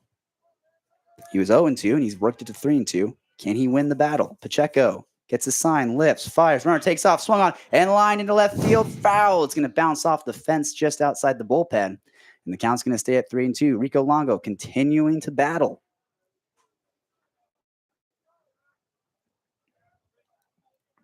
Pounds his chest, the 2-strike approach for the Cougs. Hartman having a great year on the bases, by the way. I'm just noticing this. He has 6 stolen bases, 100% stolen base percentage, and has scored 32 times this season. Let's see if he takes off here. Yes, he does. The pitch, swung on, fouled straight back, and Max Hartman's going to gas himself out there. He keeps taking off on 3-2. Well, you got to keep that you got to be ready for the explosive plays. He's just keeping himself in top shape. Absolutely. If he does it every time, he'll never get caught slacking. It's smart plays. If he walks, then you're safe at second. If he gets a hit, you break up the double We saw play. it earlier. Exactly. Or it's a strike him out, throw him out. Right. That's a downside. Here's the 3-2 again. Runner takes off, swung on and lifted. High in the infield. The shortstop, Harris. He'll call it off. Drop it. Makes the catch almost on top of second base, and it's the first out of the inning. Rico Longo goes down with a P6. Infield fly is a rule in college? I believe so, Is it? yes. I remember the first time that they talked about it when I was in Little League. Yeah. I had no idea what was going on. I got called out. I still don't understand Dude, it. I was so lost. It's going to bring up Ryan Shawnsby, 3-hole hitter. I don't know it as a broadcaster. Do you think I knew it when I was in 2nd grade playing second base? Shawnsby, the left-hander versus the right-hander Pacheco, who lifts and delivers. Fastball outside corner for ball 1. Seansby able to draw a walk the last 2 times he's been up, honestly. In the 5th and the 6th inning, he was walked. Got stranded at 3rd in the 5th, but was able to come around and score last inning. 1-0 with 1 out. Here's the 1-0. Breaking ball inside, does not off-right it, and misses for ball 2. Good plate discipline by Ryan Seansby. He started a little check swing there. I was a little... Yeah. He's been kind of moving that bat at stuff that, like, he already has 2. You don't want to offer at. 2-0 count for Seansby. It's like when you're playing pool and you, like, accidentally tap the cue ball. Oh! 2-0 pitch is lifted into foul territory. The first baseman, Harmon, will drift over, blocking the sun. Makes the catch. I almost fell over while he made it. That's a tough play to make. And it's back-to-back outs off of pop-ups. That first one was a P6. That's a P3. And Hartman might get stranded at first base. What were you saying about first leadoff base runners scoring and stuff? I was going to say, Pacheco might prove me wrong here. If there's anyone that will get things going, it's going to be this guy. Logan Johnstone. Yes, sir. West Player of the Week a few weeks ago after the SDSU series, which the Cougs swept. He's 4 for 4 on the day, and he's hit a cycle as far as singles. He's gotten stranded at first pitch, grounded over the second baseman, Watanabe, who makes the play, flips to first base, plenty of time to retire the side, and that'll do it. I do want to finish this point because I think it's funny. He has 4 singles. He's now 4 for 5 on the day, which have a day. Absolutely. Logan Johnstone. His first single, he got stranded at first. Mm-hmm. His second one, he scored. Mm-hmm. His third one, he got stranded at second. And the last time, he got stranded at third. So he has hit for the single cycle. Oh, jeez, man. Have a day. Only Logan at Johnstone. KUGR. Only on KUGR will you get this kind of content. Anyway. We're going to move into the top of the 8th where we'll see if Hutchison can't slam the door yet again. You're listening to Cougar Baseball. We'll be right back.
So Ingmar Hutchison will end his day. He had 7 strikeouts, only giving up 2 walks, only giving up 1 run.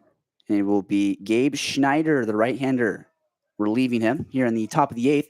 As the top of the order for the Dons is up, Cody Watanabe, leadoff man, lefty.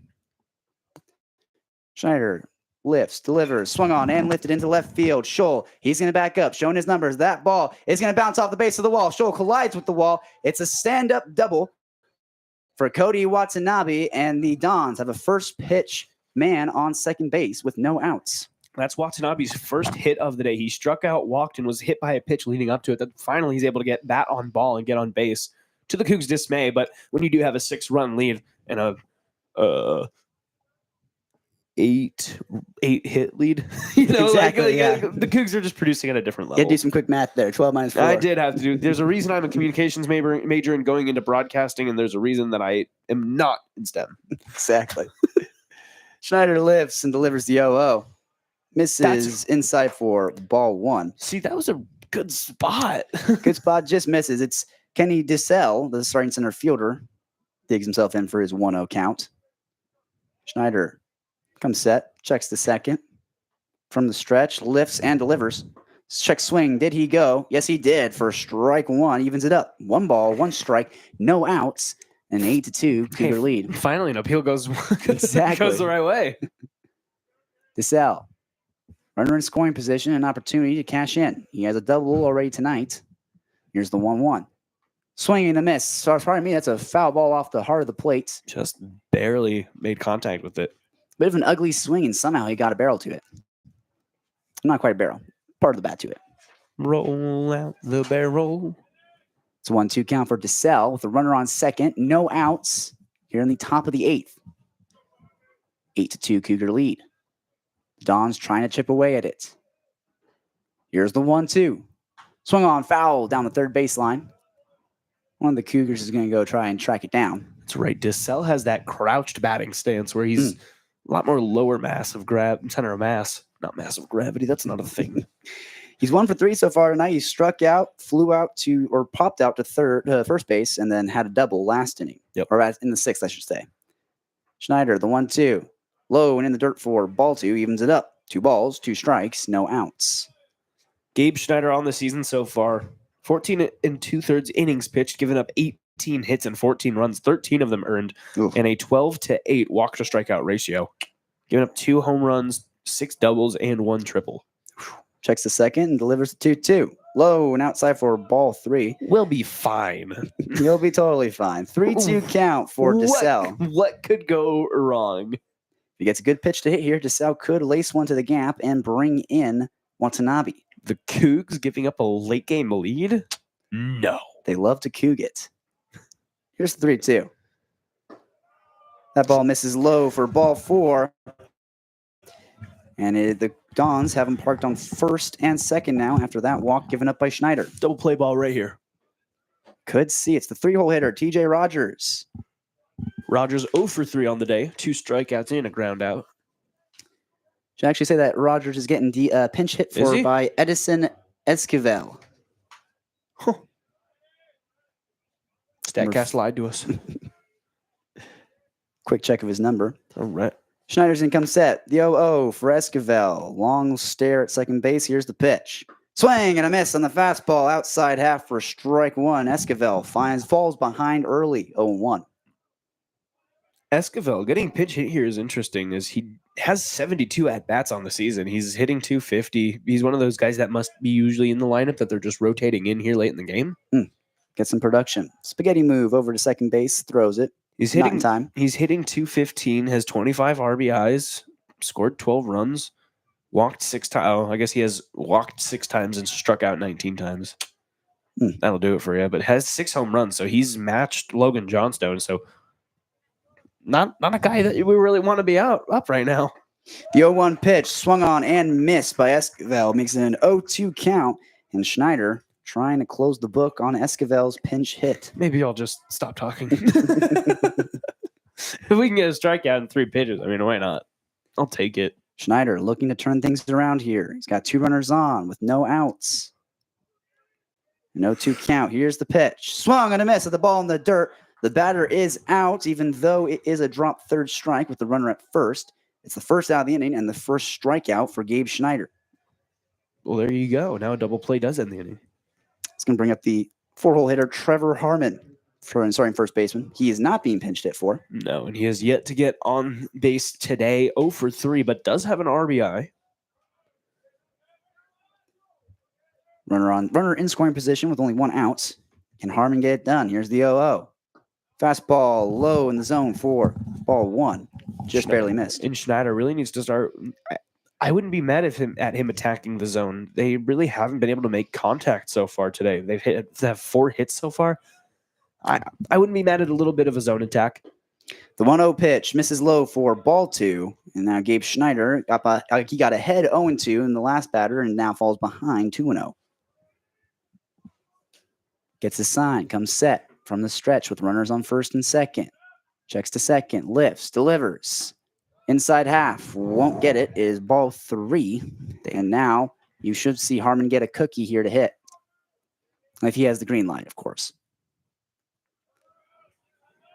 3-0 count for Harmon. Schneider trying to battle back into this one. Here it is.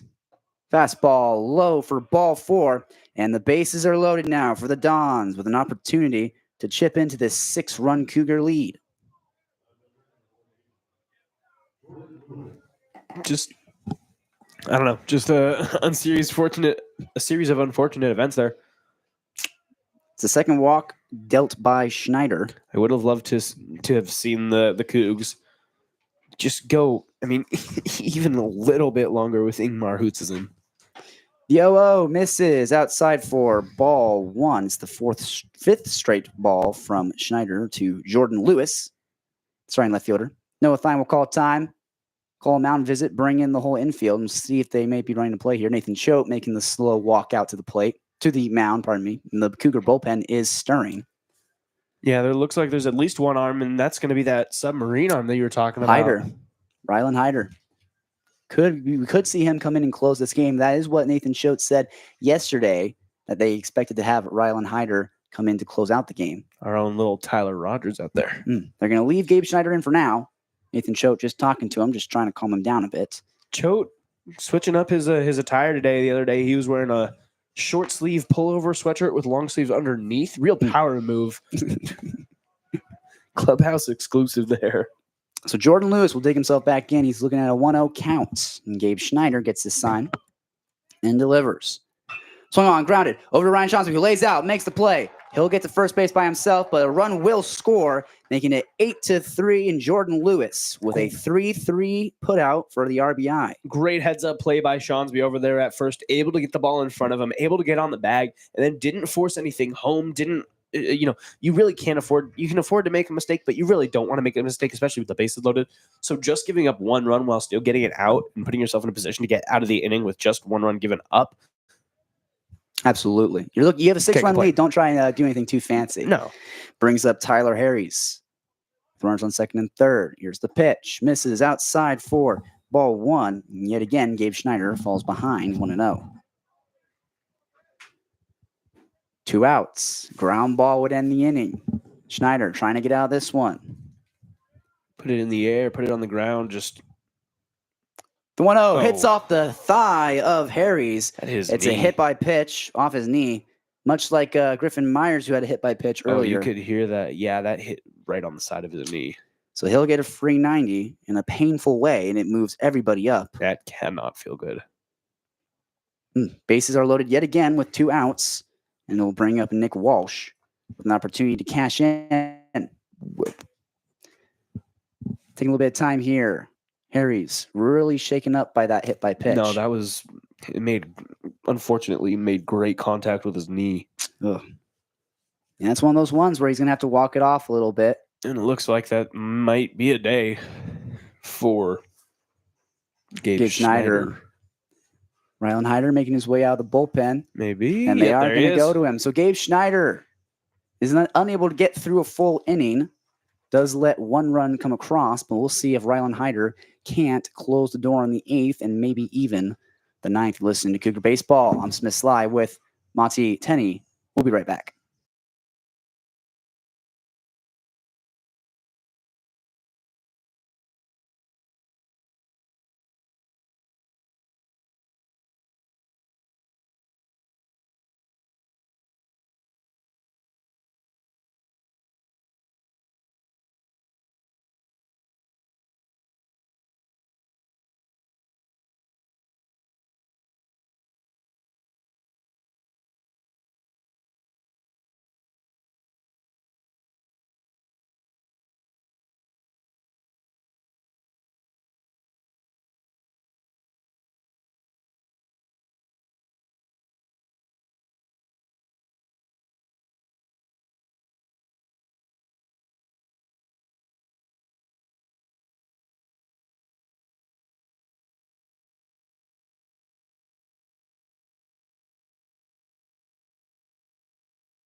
So Rylan Hyder will step up onto the mound with the bases loaded and 2 outs. He's a submarine pitcher for the Cougs. He pitched yesterday, only went about 15, 16 pitches for the sole purpose of having him come in relief in today's game. Comes into this one with a 2.91 ERA, 21 2/3 innings pitched. First pitch misses outside for ball 1 to Nick Walsh. A 2-0 record on the season with 2 saves, 17 hits, and only 9 runs, 7 of them earned. 9 walks to 16 strikeouts. So one of the key relievers for this Coug staff. Nick Walsh is 1 for 2. Here's the 1-0. Swing and a miss at a top shelf fastball for strike 1. And it makes it a 1-1 count with 2 outs. And it's a bit hard to tell what is the fastball with Rylan Hyder with all the movement true. he's got on it. That is true. Billy Marriott probably is going to be my best comparison. Will Marriott, he's a pitcher down for the Pacific Tigers. 1-1, swung on and missed by Walsh for strike 2. He also has that not quite a 12 o'clock release, but not quite a 6 o'clock release. We call him a 9 o'clock pitcher. Exactly. Because he kind of comes up from the side. One of my favorite pitchers to watch. It's so satisfying. Can Hyder get a strikeout here? The 1-2, here it is. Misses way outside for ball 2. It evens it up. Shout out Sidearm Nation, dude. Absolutely. 2 balls, 2 strikes, 2 outs, 2 errors for the Dons. We did this with the ones. We already did this today. Rylan Hyder looking to close the door on Walsh. Here's the 2-2. Swung on, fouled off to the left field side, out of the park. Count remains 2 balls, 2 strikes with 2 outs. Also should know that Walsh is number 22, which is 2 twos. Okay, let's. Walsh with an opportunity to cash in 2 runs here. A shot to the gap will do it. Hyder, long hold. Here's the 2-2. Swung on and drilled into left field. Jonah Scholl will back up, get a beat on it, make the catch, and retire the inning. And the Dons are only able to get 1 across, making it 8-3. Cougars still leading. We'll move into the bottom of the 8th and see if the Cougs can't get something done. You're listening to Cougar Baseball live on KUGR. We will be right back.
So Pacheco is done for the day on the mound for the Dons, and it will be A.C. Cabrera, the right-hander, taking the mound to hopefully get the Dons out of this one. Cole Watterson is going to be batting in place of Jonah Scholl, the right-hander, with an opportunity to possibly get the Cougs started here late in the game in the bottom of the 8th.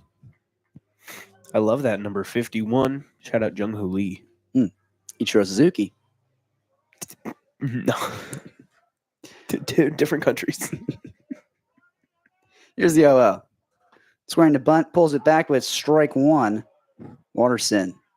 Not exactly enthusiastic about that strike call. Was just a bit outside. Korea and Japan, two different places. Well, if you even want to get more ethnicities, Nope, Randy nope, Johnson. stop. Randy Johnson. Here's the 0-1. In there for strike two. Where did Randy Johnson come from? Well, he's also number 51. Oh, true. Exactly. Forgot about that part. Exactly. Okay. Tall lefty. I forgot Ichiro was 51 too. Mhm. Okay. I'm done. You see the logic. I thought that was a very different situation. The 0-2. Another slider misses outside for ball one. That slider comes in about 79 miles per hour. And Cabrera really struggling with his command. We saw that when he was warming up, and we're seeing it again now. Cabrera comes set from the stretch with no runners on. Here's the 1-2. Fastball high for ball two. Good plate discipline for Cole Watterson. He fell behind 0-2 and has now battled himself back to a 2-2 count. I know he didn't. No, never mind. Actually. 2 balls, 2 strikes for Watterson. Here's the pitch. Swung on and grounded over to the third baseman, Walsh, who fields, throws to first base, trying to get a pick, but he gets past the first baseman, Marwin. And it will be a single for Cole Watterson. That's going to be the third error called on the Dons. Should be an E5. I mean, he will reach. It won't be a single for Cole Watterson, but They're picking on Harmon at first. Harmon really struggling so far this game. He had 2 plays where his foot fell off the bag and the runners were safe. And the throws drew him. Yeah. Yeah, and then that pitch, that throw from Walsh in the dirt, just couldn't quite pick it. You know, he didn't wear number 51, but Ipe Muzahara, 51 probably years. Brings up Gavin Roy with a runner on first and no outs. Cabrera lifts and fires. Misses outside for ball one. Now the command is definitely going to be an issue here for Cabrera. I mean, if you're the Cougs at this point, are you really trying to get more runs on the board, or are you just trying to get this game over? At this point, I think for the Cougs, they're a high pressure team. They succeed when they put a lot of runs up on the board. So I could definitely see gas pedal to the ground. Run differential could also end up benefiting them down the line. Absolutely. They've lost games by a lot of runs, and they've won games by a lot of runs. Losing record, but has a 0-0 run differential. Exactly. If there was any team to do it, it'd be the Cougs. Cole Watterson will get his lead at first. 1-0 count for Gavin Roy. Cabrera lifts and fires. Fastball, center cut misses for ball two. Actually, that pitch was a little low. Yeah, it was more towards that low outside corner. 2-0 count here for Gavin Roy. No outs in the bottom of the 8th with an 8-3 Cougar lead. Here's the pitch. Misses outside for ball 3. We'll see if Gavin Roy has the green light. Most likely he doesn't, so he'll probably be holding up here on 3-0.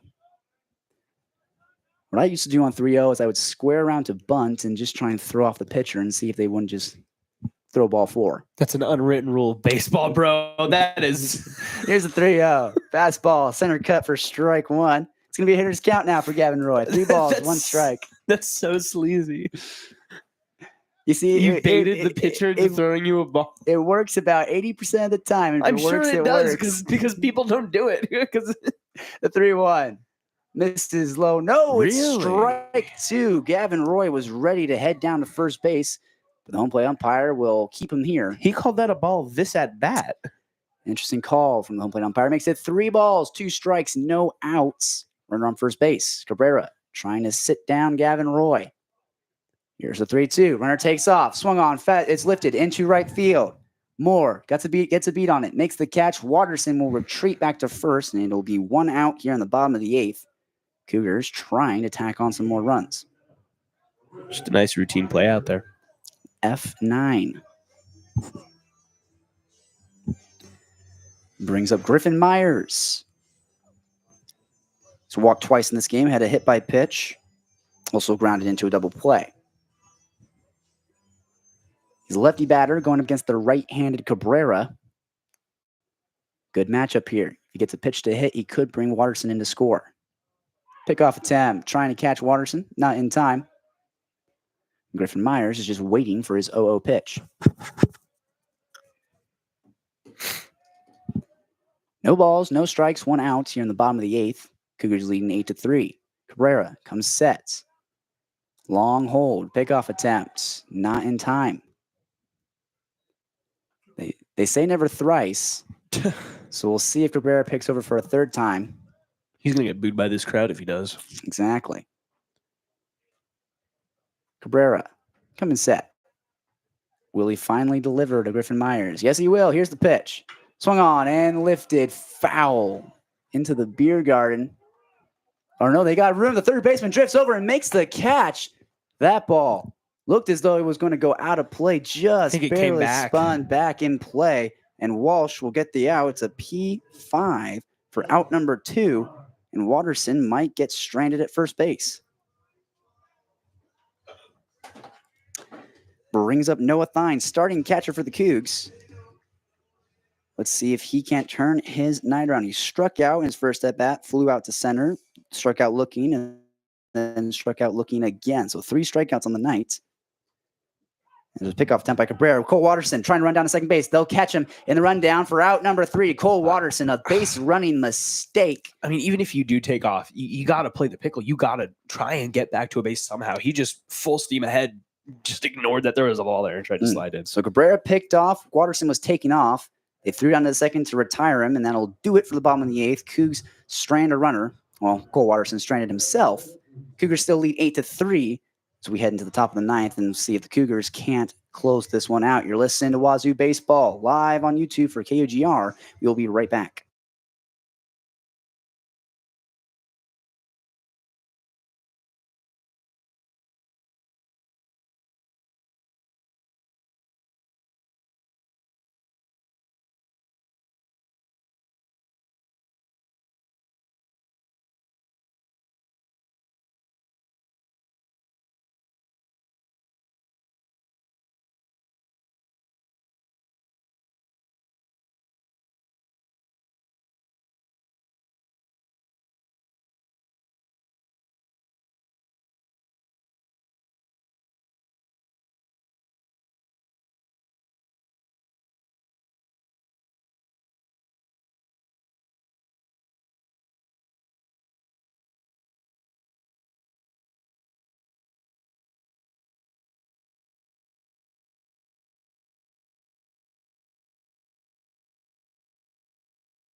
Still here. Rylan Hyder still on the mound here in the top of the 9th inning for the Cougs. It's Burke, Moore, and Watanabe. 8-9-1 due up here in the top of the 9th as the Dons have their last chance to get something going here. Cougs with an 8-3 lead. First pitch from the sidearm. It's going to be low for ball number 1. Just a crazy delivery from Ryan Hyder. I mean, for these righty batters, it looks like it's going to be almost off their hip, and then it somehow ends up over the heart of the plate. Especially those guys who already got plinked in the knee. Like, I'm sure they're going to be having some thoughts as this one fouled off the right side netting, and one hand emerges out of the Dons bullpen. Oh, yeah, we probably need that. Thanks for joining us. 1-1 count.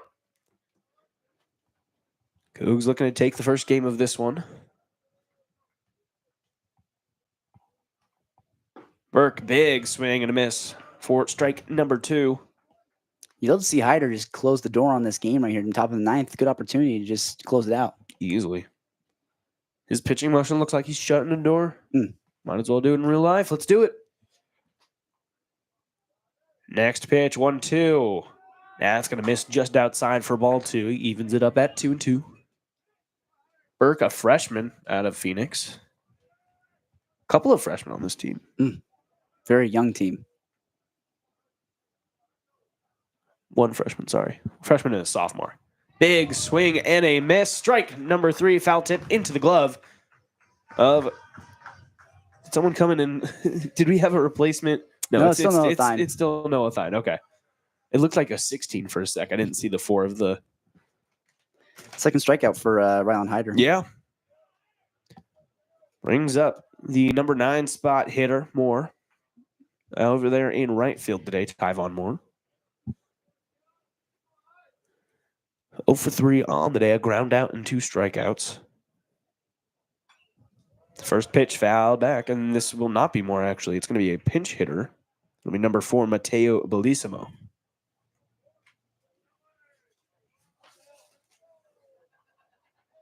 So 0-1 count to Bellissimo.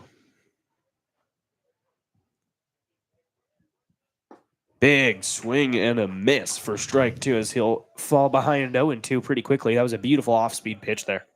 Just in on his hands. There's nothing you can really do about it. Even if you're there to hit it, it would have just handcuffed him. Coming set is Hyder. He'll deliver. That's going to catch inside. Ball number 1, 1-2 count. Bellissimo out of Mill Valley, California. Hitting .257 on the season as he'll foul that one back. Keeps the at-bat at 1-2, and that was another one that was just in on his hands that he barely got a hold of. That's the problem if you're a right-handed batter going up against the right-handed hitter. I mean, it's at that sidearm release. Even though you might think you want to take out off that pitch, or even if you off-red it, there's no chance to really get a good barrel to it. Right. Foul tip, Couldn't squeeze it. Fine couldn't get it in. If he squeezes that, that's second out, and we're almost ready to get out of here. Instead, it'll stay a 1-2 count following the foul tip.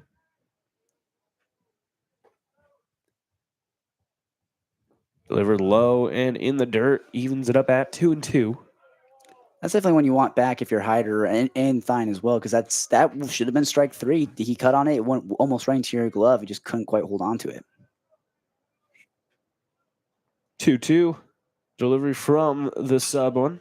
It's going to be hit softly to Roy at short. Throw over to first base in time. Out number 2. And the Dons are down to their last go-around. As it'll be the leadoff man, Cody Watanabe. And Gavin Roy makes those plays out at shortstop just super routine. I mean, they are routine, but he just makes it look smooth, able to get that throw across. We saw the Dons struggling with routine fielding. They got 3 errors so far in this game. It's pretty easy to mess those things up. The Cougs have done a good job of staying relatively mistake-free. First pitch. That's going to be right down there for strike number 1. Watanabe on the night, 1 hit. He's 1 for 2. Been on base 3 times. Walked once, hit by a pitch once. Next one, that's going to be a little bit outside for ball 1. Scored twice in the 6th on that hit by a pitch, and then was able to score last inning in the 8th. So he's San Francisco's 3 runs scored. That one's going to miss low as Thine gives his pitcher props because I like that location. He liked that location. I'm sure Coach Choate liked that location. Just doesn't quite get it.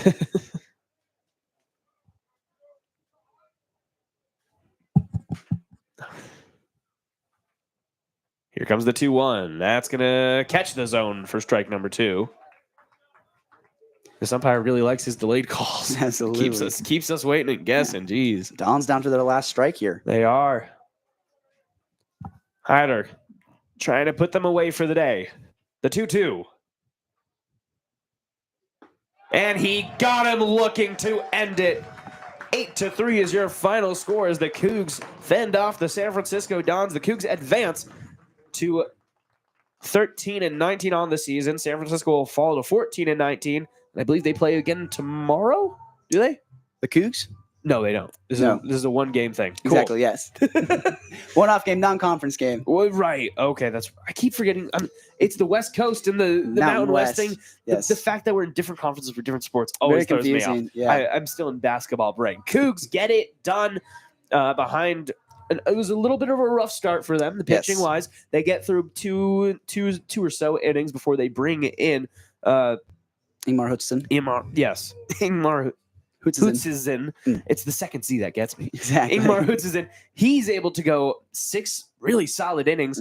They bring in Gabe Schneider. He doesn't do as well, and then finally, Hader's able to come in, finish things off. Cougs get the win by 5, 12 hits, no errors that they're shown. I don't believe they had an error. Well, give me okay. Sorry. I will say, that loss against San Jose State yesterday was kind of a bit of an uncharacteristic win for them. I mean, they did put up about 12 hits, but the pitching staff for the Cougs kind of was not on par for what they're able to do. And this game was more of what you would expect to see from the Cougar pitchers. They come in, they do their job. Ingmar Hoots isn't battling back after a rough start to the season. I would say that he's probably. I was most impressed by him today. The Coug bats were going. We had a four-run inning. Mhm. But I think that the fact that he was able to come in, didn't have the best start to the season, is able to come in, throw some really, really good innings and keep them off the board. They were able, I think they scored 2 of their 3 runs on him. But even then, 2 runs over 6 innings as a relief effort. Yeah. I'm not complaining. Absolutely. I mean, and the bats for the Cougars today were really hot. 12 hits. Logan Johnstone had about 4 different singles. So, Yeah. I mean, these are the guys. He hit for the single cycle. Exactly. Yeah. So, I mean, the Cougs doing what they do. So, when the Cougs hit, when they had guys like Max Hardman, Logan Johnstone, who are really successful at the plate, it causes everybody else to have success as well. So, you can really attribute this win to the pitching staff really clutching up, doing what they do best, and then the hitters for this Cougar squad doing what they are the best at. And that's good. That's putting pressure on teams that force them to make those mistakes. And that's why the Dons had 3 errors in this game. Yeah, Cougs play next on Friday, April 11th. They have a 3-game series at New Mexico on the 11th, 12th, and 13th. Next time they're home will be April 17th for a homestand against Nevada. Thank you for tuning in to KUGR. I'm Mattie Tenney. This is Smith Slye signing off. Have a great night and go Cougs.